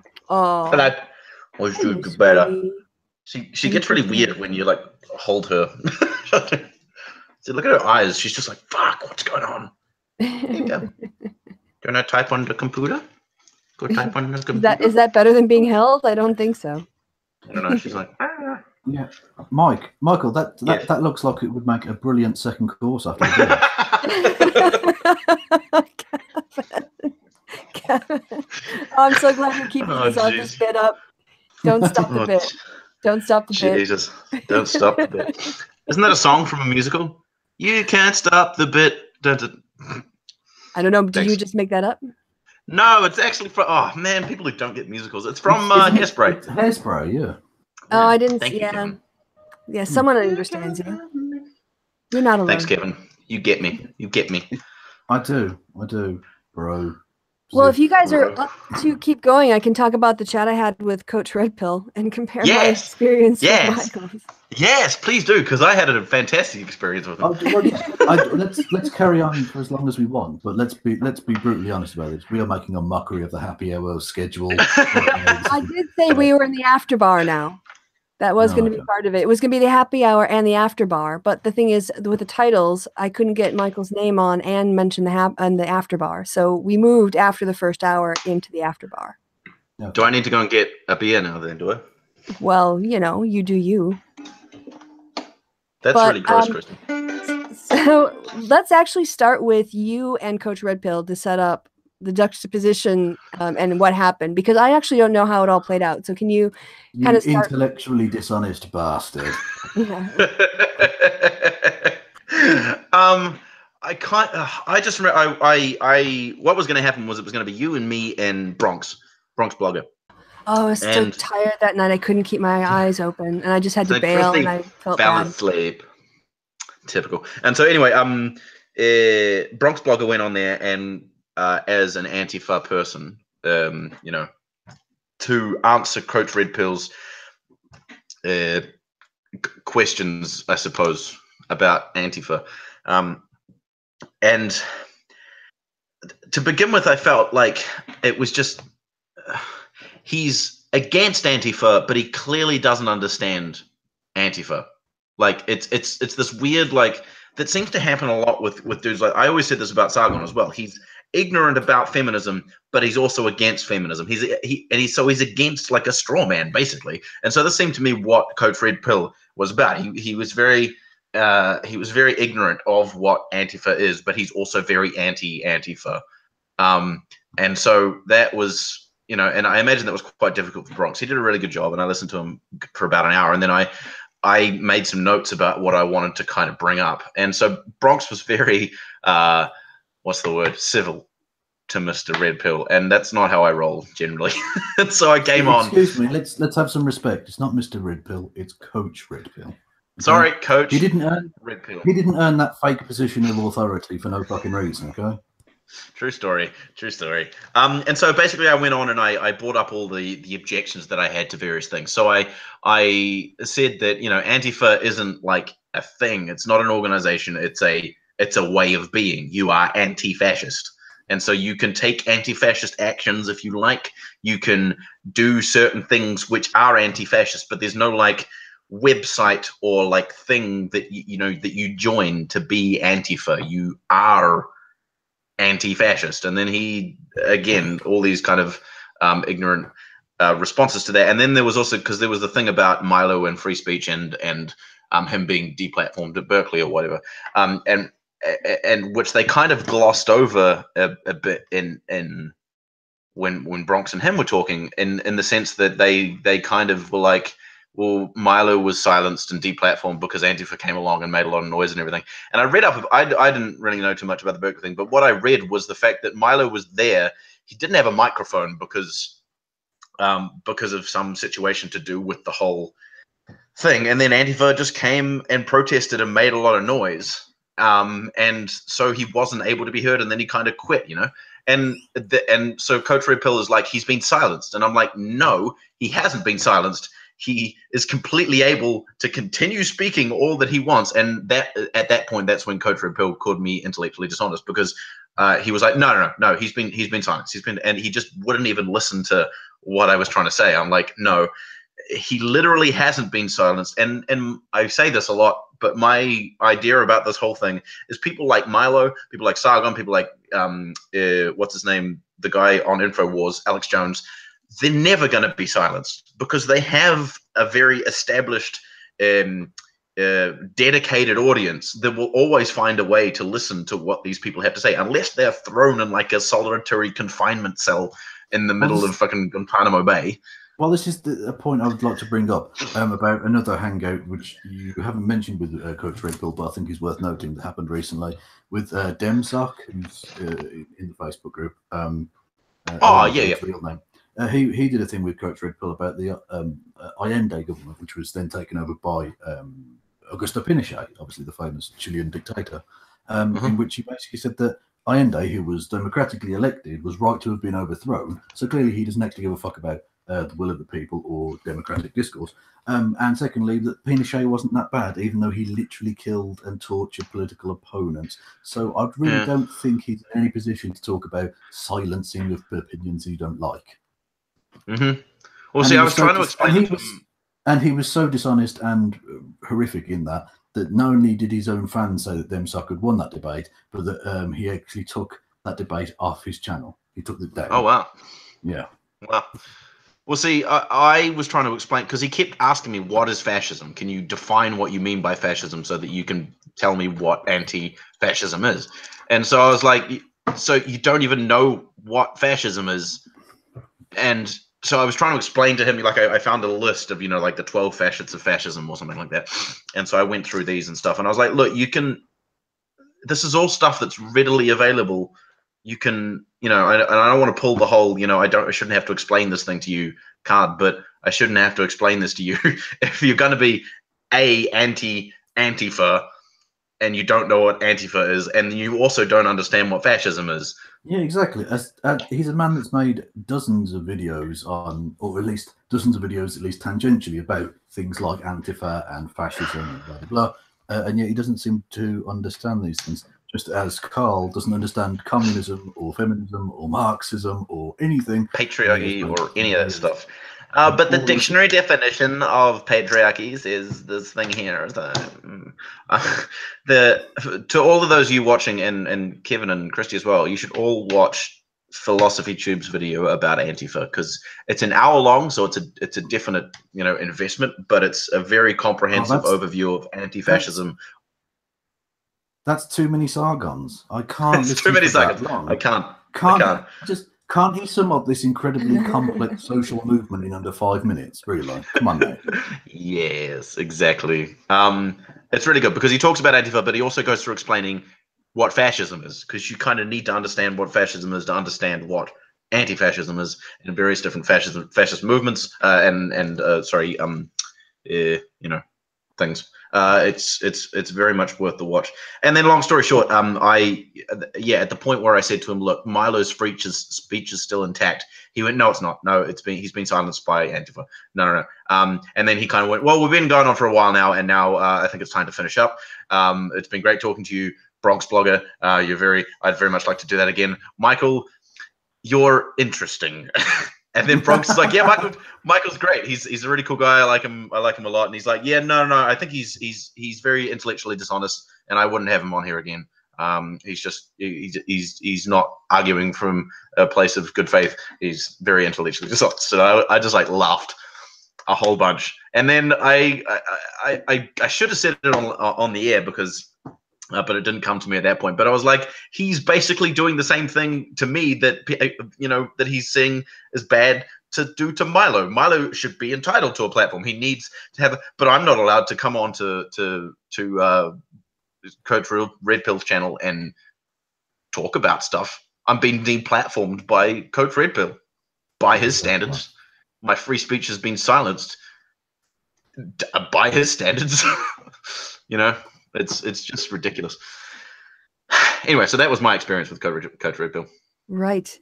So, Kevin, did you see the hangout that I did? It's okay if you haven't, because I only just put it up. But in case you had any reactions, it's in my to-do pile, as it were.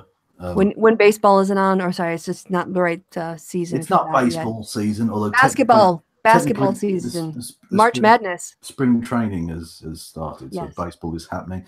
Arizona and Florida. I don't watch college basketball because I don't want to see steroid-infused children have their dreams smashed. It's fucking horrible.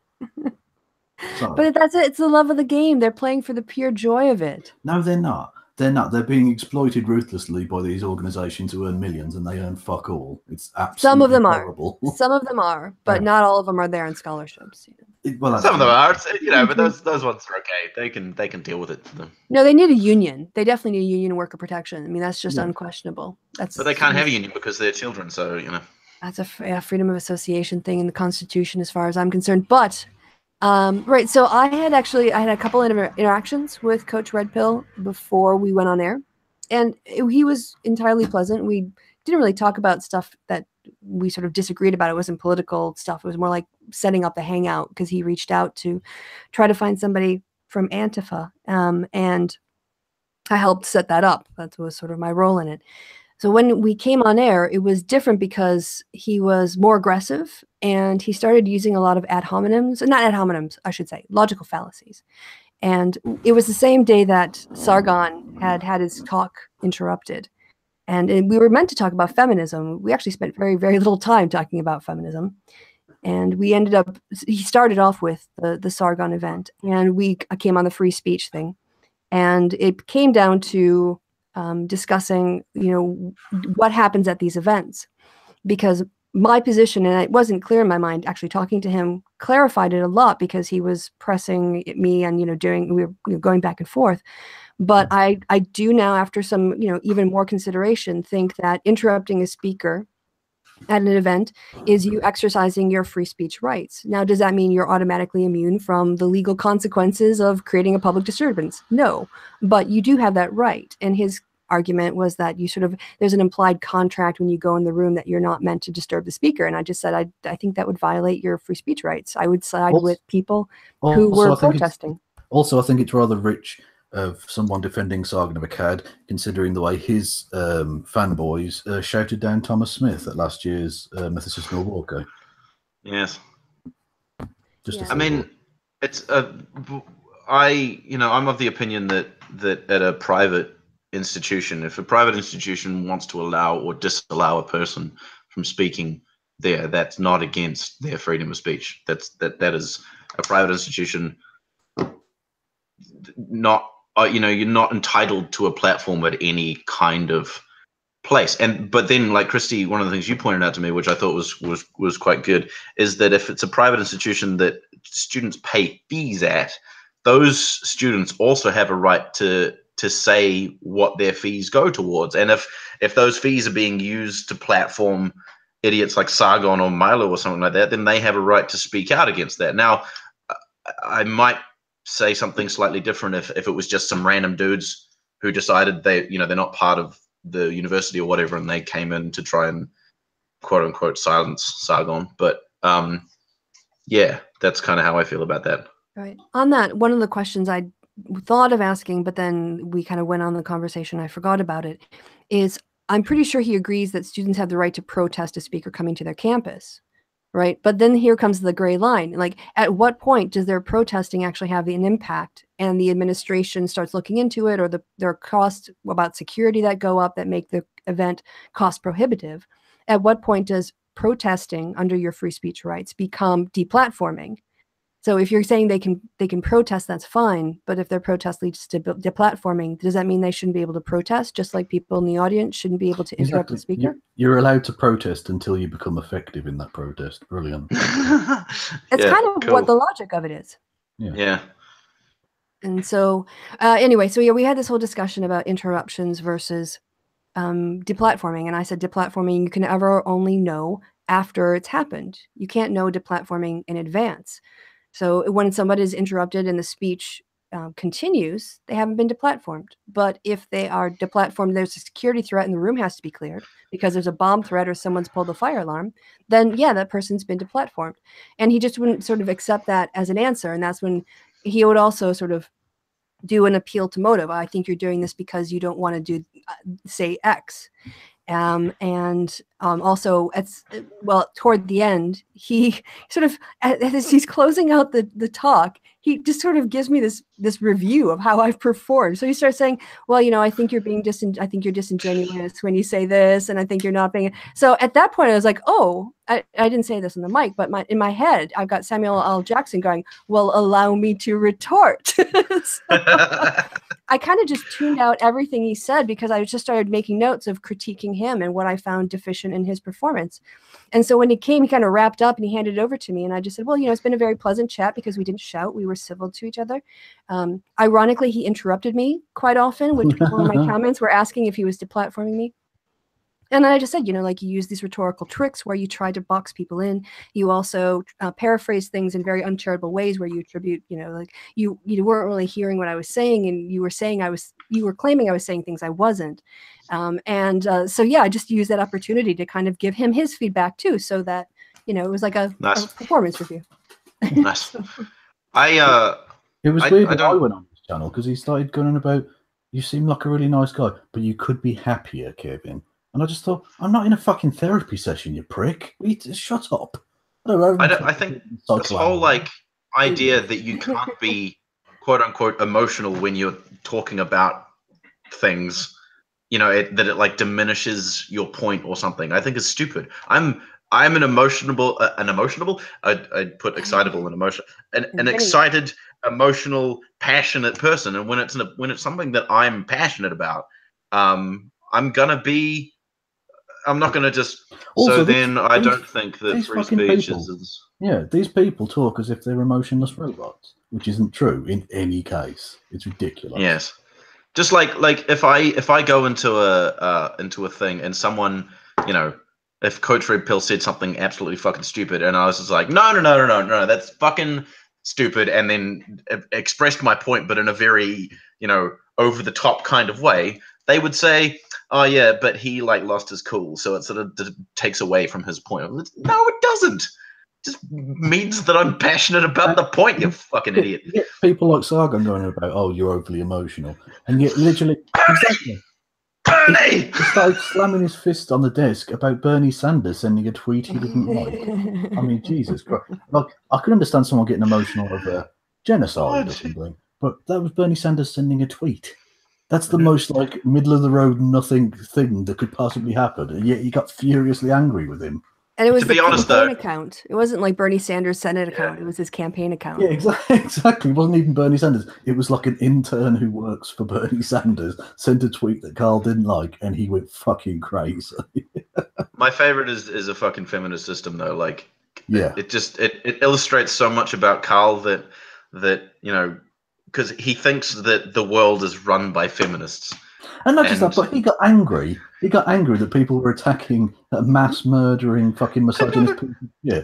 I know. He was trying to defend him. Oh, He brilliant. was, because, yeah. Maybe, Lacey, maybe these guys wouldn't snap and go and kill a bunch of people if someone just, like, slept with them. Did you ever think of that, Lacey? Because it's a fucking feminist. Yeah. Well, actually, Dick Coughlin had a brilliant reaction to that. He set up a thing on Twitter where you could come up with, like, lines that you could take like that, and he came up with stuff like, ladies, suck a dick, save a life. And stuff like, literally. But the thing is, you're trying to out-satire these people, and you think, well, actually, that's not really much different to what Carl was actually saying, even though you're trying to go out of your way to satirize them. That's basically the point he was actually making. It's ridiculous. Yeah. As someone pointed out in the chat as well, you know, one of the feminist, like, thing, you know, like the thing that people think of when they think of like rabid feminist porn, all that sort of shit, is Big Red. You know, this woman, I can't remember her actual name, but you know, it was a huge thing of her, you know, because she was being passionate about her, you know, she was talking over the people who were talking at her, and she was telling them to shut up and all this sort of stuff. But also she had some pretty normal points about stuff.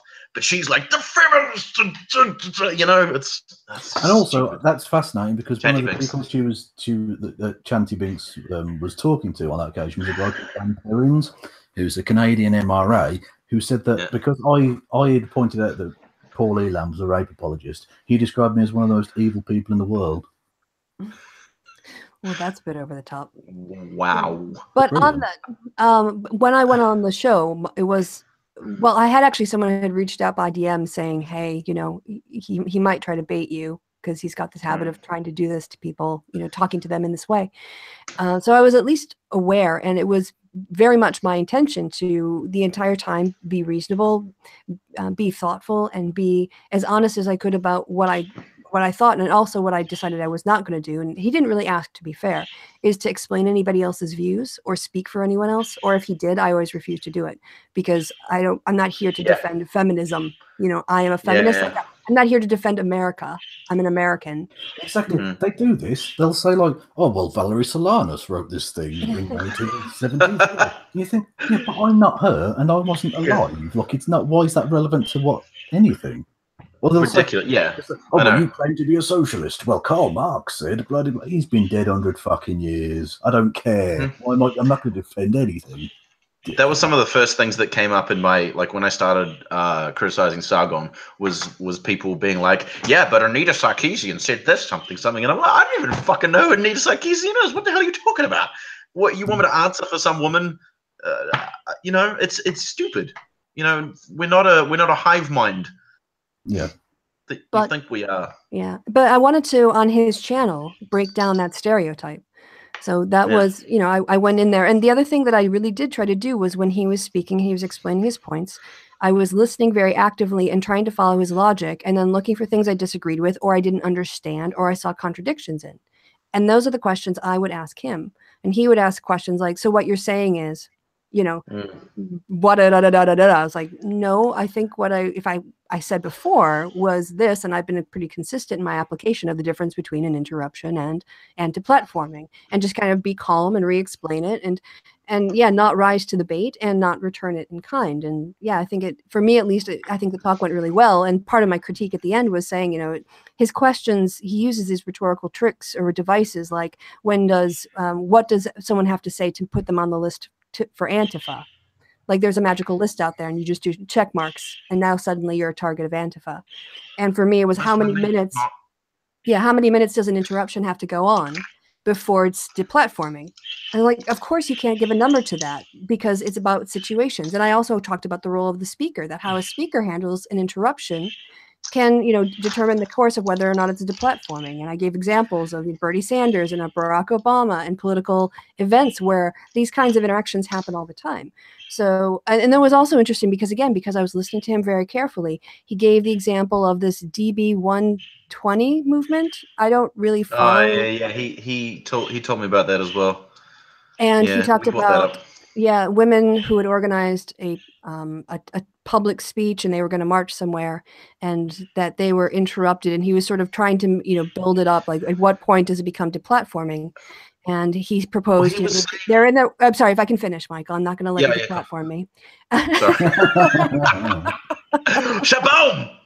The women had gotten permits to be in public where they were, and they were there legally. And then people came along and they had vuvuzelas and they started blowing the horns so that the speakers couldn't be heard. Would that be deplatforming? And because I had been listening and thinking and considering the law, I said, it's a public space. You can't really tell members of the public who are walking through people who are having a public speech that they can't do things. So no, you couldn't really say that she's, you know, they're violating their free speech rights by playing vuvuzelas in a public space. And he went, yeah, you know what, you're right. And so, you know, when you listen, this is what I want him to do. Instead of just anticipating a position he thinks I hold and then trying to box me into it, actually listen to what the fuck I'm saying and then engage with my arguments, because maybe you'll make a point I haven't thought about and then we can talk about that.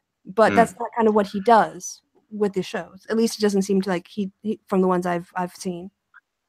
Kristi, did you sorry, I wanted to say something about the 120 dB thing, but I was just reminded by someone in the chat. They're saying, I want to listen to Kristi say vuvuzelas all the time. Did you see that thing I said about my girlfriend wanting you to do audiobooks? Yeah, I actually looked into, if anyone has a recommendation on public domain books that you would like me to read to create a podcast to fall asleep to, I will. She wants you to do Harry Potter. Please read out Woodcorpse's books. That would be. I'm not going to read out Woodcorpse's book. Only you have the royalty-free rights to publicly use those. I want you going. And I said to the bitch, "Get out of my fucking face." Oh, lesbian porn is fantastic. That would be amazing. Yeah. I think that was one of the main takeaways she got from the polyamorous chat. She was like, Kristi's voice is just so soothing, and she needs to read Harry Potter so that I can fall asleep and listen to it.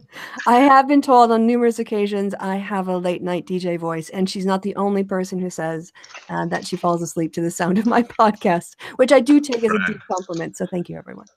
Fran, are you okay, Fran? Do you want me to come, Fran?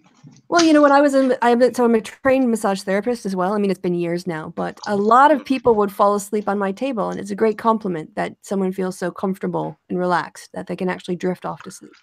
But when they fall asleep, you have to stop having sex with them. Yes, immediately. Yeah. Call back to the guy earlier. So on the 120 dB people, I kind of looked into them a little bit. I didn't. Yeah, what is this? Because I have to say I'm new to these people. They're a group in Germany, a group of women in Germany who wanted to protest. This is how Coach Red Pill pitched it. They're a group of women in Germany who wanted to protest rape. Right. That's what he said. They want to protest the Muslim rapes. That's what they want to do. So that's who they are. They're a group who want to protest the rampant migrant rape groups that are going. And that was one of the things that he brought up as well, is like the huge rate of skyrocketing rates of Muslim rapes in Sweden. And that's false. It doesn't happen. And I said that was one of the other things I said to him, was that's fake. It's propaganda. It's lies. That's it's not true. That's a Peter Sweden fever dream. It's not. Yeah, exactly. And he said, no, it's not. No, it's not. So one of the things I had a problem with was we live in two different realities where the facts that he has are completely different from the facts of reality. Like what do you say to a person who just goes, oh no, that's just liberalist leftist propaganda, these facts? What do you say to that? It's very difficult to have a conversation with someone. It's like going to the flat earther and start talking about like gravity and stuff. You can't, because their reality doesn't actually match anything. You fundamentally disagree on the facts of reality, and you're like, the other thing I want to say is about deplatforming is I don't know, people talk about deplatforming as like a fundamentally bad thing. I don't really think that it is. I mean, it sounds like a negative word, I suppose, but I mean, when you not just that, but it's when you, I think the point that gets made, and ContraPoints, his most recent video, made the great point. We notice who you defend, whose free speech you defend here, because you see a lot of nonsense about neo-Nazis being deplatformed from these people, and yet when Chelsea Manning is literally by the US government stopped from having public speaking events, that's actual infringement of her free speech. You don't hear a fucking peep. What about the kid who was protesting Trump at his rally? Like he was holding up like a communist sign, like flag or something or other to protest Trump, and Trump got him taken out. He's like, get him out of here, and all that kind of stuff. I mean, it's the same thing, surely. Like if we're talking about, sure, it's a private space, okay, but when we're talking about it on your terms of what you understand free speech to be, that's technically silencing his free speech, because that's you apply the logic consistently. That's if I might. Yes. One of my patrons, Mariana, who's brilliant, mentioned this in a hangout that we were doing with my patrons, and she talked about the concept of the preferred first speaker. The idea that if someone says something that's racist and another person criticizes them saying that's a racist comment, the first person will, the preferred first person's defense might be something, and I don't know the exact notion entirely, so I'm kind of inferring the meaning, but because I spoke first, you're repressing my speech by reacting to it. Yeah. And it's sort of logic of speakers. That's ultimately what they want. They don't want free speech. They want consequence-free speech. They want to be able to say and do whatever they want. They want to be as racist as possible. They want to call for ethnic genocide, and they don't want you to be able to call them on their bullshit. Yeah. I mean, that's what I've been kind of getting. Kind of the quote unquote centrist people being like, you're the violent one by punching Nazis, and their things just like a fever dream or whatever. It's the people who, if you preemptively, for some reason, preemptive protection or defense or something is a bad thing, but the hypothetical or planning of genocide is whatever. It's not until they actually start up the camps and start throwing people in them. Boogie 2988. Yeah. He literally said on Twitter the other day, well, once they start enslaving people, then by all means shoot them. Oh yeah, because it's really easy. Once fascists have control of the US government and the US army and all the rest of it, it's going to be really easy to fucking resist them at that point. You stupid, complacent prick. But when fucking I lost my train of thought. Don't worry. But yeah. On the Milo issue, I think he asked me about Milo and if I sort of opposed Antifa doing stuff to Milo, and I said, well, my position is that Milo endangered. I can hear you, Michael. Mute yourself. You typing? I wasn't typing. I was playing with this pill packet. Sorry. Oh, so you're not even doing anything productive. You're just being a noisy bastard. Brilliant. All right, what was I saying? You were something saying about deplatforming Milo and deplatforming and the Antifas. Would you? Yes, and then Milo, I opposed Milo speaking on campuses because he had endangered a student's welfare by revealing their identity during one of his speeches. and Indeed, yeah. identifying them for targeting. And he said he didn't know anything about that. Well, he's a fucking Come liar. on. He's a liar. Come Guys, on. we talked about, looking to be Milwaukee, and it was this trans student. He brought her up, if I'm misgendering her, but I really think it was her.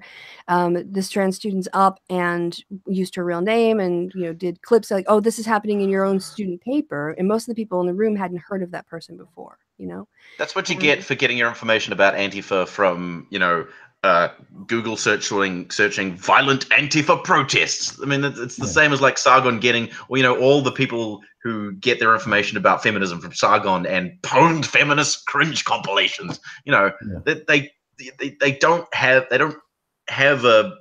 It's not reality. It's not reality. Kevin, you want to come in on that? No, I don't. You want to come in on anything? You're done. It's late. You've got sports to be watching. What are you going to be watching tonight? I haven't checked the schedule completely, but there's got to be something on. There'll be a bit of hockey. How many sports channels do you have? All of them. I mean, literally all of them. How many? All the channels. Infinite. He has all the channels. There's about, there must be about 50, I think, something like that. Oh my gosh. How many countries? Around the world. Everywhere. I will watch any old shit. I swear to God. I will watch anything. And I've got subscriptions to like MLB Magic the TV, Gathering? NBA TV. Well, there are two e-sport channels where they play games. Like professional. League of Legends? All sorts of shit. Every fucking, there's genuinely quite a big industry of professional. Yeah, there is. It's huge. Which I didn't know. And like I said, there are two channels. Have you watched table tennis? Have you watched table tennis for an extended period of time with interest? Yes, it was on ITV4 the other day. They had it was hosted, I believe, the O2 Arena or something. There was like an international Premier League thing, and they had all the best Chinese team players playing as China and the best Japanese and and it was actually a lot of fun. Yeah. Do you ever watch Aussie Man Reviews and the commentating of sports? Yeah. Oh, brilliant. Yeah. Nah, fuck you. Nah, fuck you. Nah, fuck you. Nah, fuck you. Well, my favourite one is the weird marble racing league from Holland. Oh yeah. Genius. and he makes up all these things about all the names for them, right? Yeah, exactly. Yeah. And he's just like, this slippery bastard. He's got so many injuries now, he doesn't give a fuck. There's one where there's penguins trying to cross over a rope. There's like a rope across a beach, and there's a whole bunch of penguins on one side, and they're trying to get from one side to the other. And he gives them all names. He's like, oh, now Shirley's coming up to the rope, and she gives it a good fair whack, and Shirley's off. She's off to the pub. Raise a glass for Shirley, everybody. It's fucking fantastic. Wait, what about like dressage? Oh no, dressage isn't. No, that's just horse dancing is ridiculous. We found a lot. Have you seen the people who get hobby on like hobby horses and they do dressage? Exactly. They do not just that, but they do synchronized group hobby horse dressage. Amazing. Pornhub? No, it sounds like it should be, but it's ridiculous. And they have events, and like hundreds of people will turn up to it, and you think, oh, what planet are these fucking people on? This is madness. It's people riding, like broomstick horses, but doing dressage like that.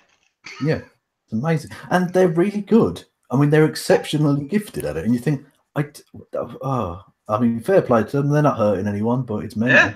How did you find that skill? Exactly. Yeah. Well, actually, my favourite one, but this is taking it in a weird direction, but in terms of like, how do you find out about a thing? I can't remember who it was who was telling the story of his friend who enjoyed pouring cold baked beans onto his crotch and masturbating. Now, how do you find out? How do you find it? How does that become a thing? Do you try every cold food? Yeah. Are you in the kitchen? Are you in the kitchen naked, or are you in your easy chair and the beans have gone cold because you didn't finish the toast and beans and toast? It's madness. How do you find? I remember someone telling me about a friend of theirs who was in a relationship with a girl, and they enjoyed peeing on each other. And she told me that it was because it kind of developed over a long period of time. They were like, they would shower together, and then one of them accidentally peed, and then it just sort of it just kind of evolved into them liking peeing on each other. Okay. Yeah. Well, have you seen that? Well, that wasn't a Little Britain- conversation I was expecting to have tonight. Exactly. Well, no, you were talking about weird. you're talking about bean masturbating. I thought I'd bring up something slightly less. Well, that's fine. That's fine. That's fine if you're into that. If you're into Yeah, that. totally. I'm not going to kink shame. There's that You're in. Come on now, people. I Let's don't go. have to do all the fucking work for you.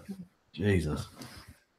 That Little Britain episode, you know, they always have the little kind of skit at the end after everything's kind of happened.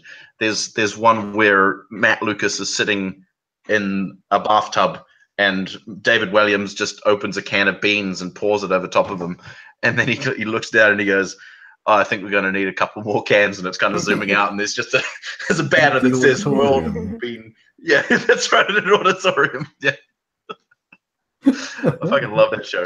Yeah, I love that show. Yes, indeed. On sorry, I do this thing. Chloe tells me all the time that it's fucking annoying, but like I'll have a brain bar of like TV shows that because I watch. I'm like Kevin, but with just like TV shows in general. And so something will come up, and then I'll be like, "That reminds me of such and such TV show." On that note, have you guys watched Toast of London? Oh yes, with Matt Berry. Matt Berry. Yes. Matt Berry. Yeah. It is hysterical. It's just the best fucking show ever. And from that, like a friend of mine showed me the other day, there's a New Zealand film company that does YouTube videos, and they do a series called Barry the amazing voiceover artist or something or other, where they've taken the bits where Toast is in the recording studio with Clem Fandango and the other guy. Hi, it's Stephen, this is Clem Fandango. Can you hear me? Yes, I can hear you, Clem Fandango. They've basically taken that concept and turned it into just a small web series, which is like a minute long or something or other, and there's just fucking heaps of them, and they're worth watching. You should do it. There you are. That's my input. You'll have to link me to them because I have the memory of a goldfish, apart from sports statistics. Apparently, goldfish actually have pretty good memories. The thing that they only have a 3-second memory is a myth. But the basis of an excellent Ani DeFranco song. Little plastic castles. Little deep cut there for the Ani DeFranco fans in the room. I don't know who that is, but oh my gosh, you have to listen to Ani DeFranco. How can you not know? Oh my gosh, you're a musician. Okay, well. How do I spell that? Ani is A-N-I. Yeah. And then DeFranco's with an I. If you start to type it'll come up. Is it German? No. She's American, but it's just pronounced Ani. Oh. Ani DeFranco. Okay. She does stuff with the guitar while wearing like fake nails. That is amazing to watch. So. Okay, she's got a Tiny Desk concert. Cool. Yeah, I'll check her out. Her lyrics are amazing. Pay attention to her lyrics. She's a great feminist musician, actually. Okay. For a long time. She's about as old as me. Mentioned that Steve Shives was just doing his Ask Away thing, and we are 3 of his fucking troll swatters. So he's had half of his crew destroyed there. Just by no. Oh, we got this one. Yeah. Yeah, there are a whole bunch in the chat at the moment. My current musical jam is Tom Waits. I've been listening to Blue Valentine. It's this fucking fantastic album, and it's got the song called "Christmas Card from a Hooker in Minneapolis," and it's just it's this amazing story of she's writing a Christmas card to this guy called Charlie, and she says that I'm pregnant, but I've got this man who loves the kid as well, even though he's not the father. And then there's this great verse where she goes, "I just want to buy a used car lot and not drive any of the cars. I'll just drive a different car depending on how I'm feeling." And then at the end of it, she comes out and she says, "Actually, I'm sorry, I lied. I'm not actually married, and I'm not living in this place. And I need to borrow some money to pay for a lawyer because I've been incarcerated." It's just this amazing story, and you have to. Yeah, that was an interesting fadeaway.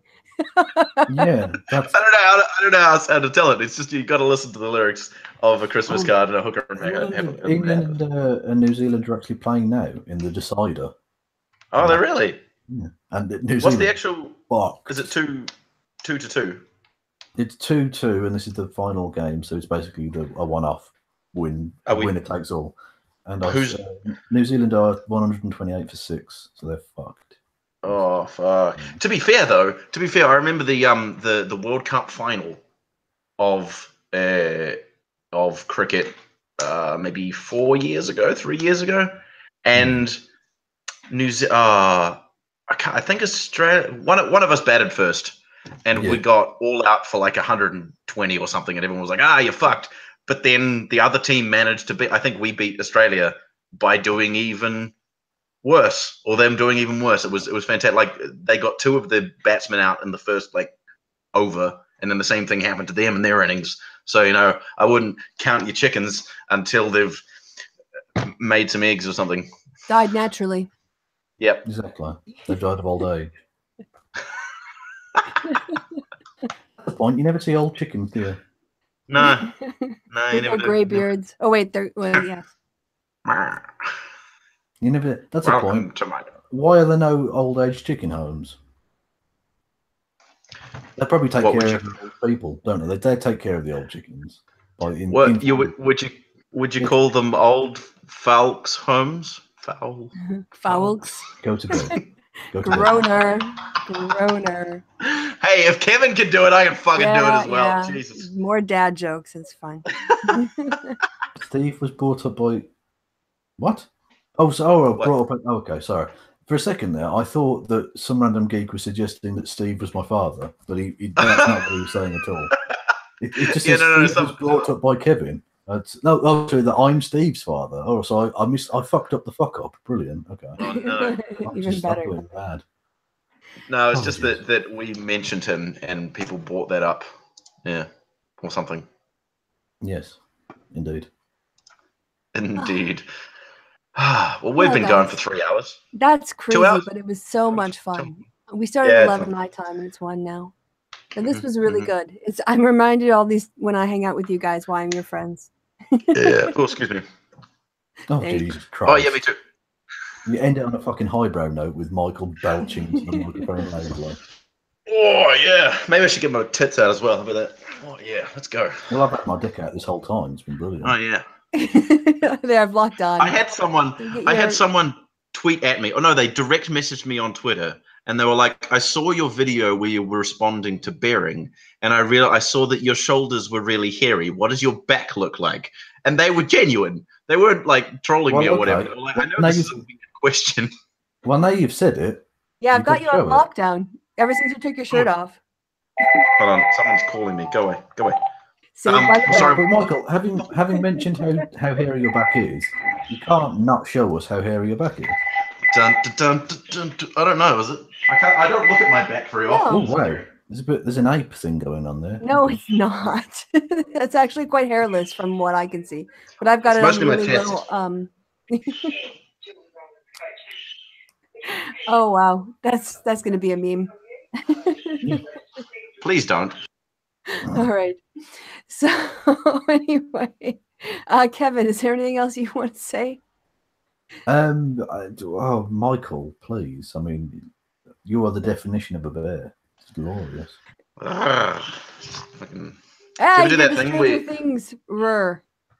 No, basically. The toothless kid. No, I've been doing that much longer than him. Thank you very much. Well, it's cool now. Do you ever do that thing where you and your friend who have hairy chests kind of rub each other together, the chest together, and your hair's kind of mat together? You ever do that? You fucking no, you don't. I've never done that. Male privilege. I'm telling you. Have you ever done that thing where you rub your pubic bush against someone and you become like a It's called scissoring, Kevin. Exactly. The rug burn situation can be terrible. My microphone cable is caught up in my thing here. Wow, that's really impressive. Anyway, yeah, I'm gonna say this is one of the male privilege things, that I don't get to enjoy. Get my tits out. You can get your tits out if you want, Kristi. I was about to call you Kirsty for some reason. No, it was all about the hairy chest. That's really weird because ContraPoints used to do obviously really sexualized things with pouring milk over when he was a he, if that makes sense. Yes. But now the Contra identifies as a woman. She has to fucking pixelate the tits, even though it's exactly the same shot as it always was. What? Oh, anyway, there you go. Some I old think bollocks. I think it just annoys her. I think that's what it comes down to. Yeah. So, yeah. Mm. And it's a shame because my favourite ContraPoints moment ever was, again, back in the day when she could show her nips, having a rhinestone swastika on her chest. It was amazing, amazing moment. Just sat there on the sofa in a tiny pair of very tight gold underpants with a rhinestone swastika on the chest. Genius. My favorite is when she would. It was. You know, she does this thing where there's like two different characters or whatever, and so one of them's in the bed, and then one of them's at the door, and the one in bed is trying to seduce the one at the door or something like that. I just remember there being this bizarre conversation between themselves. It was amazing.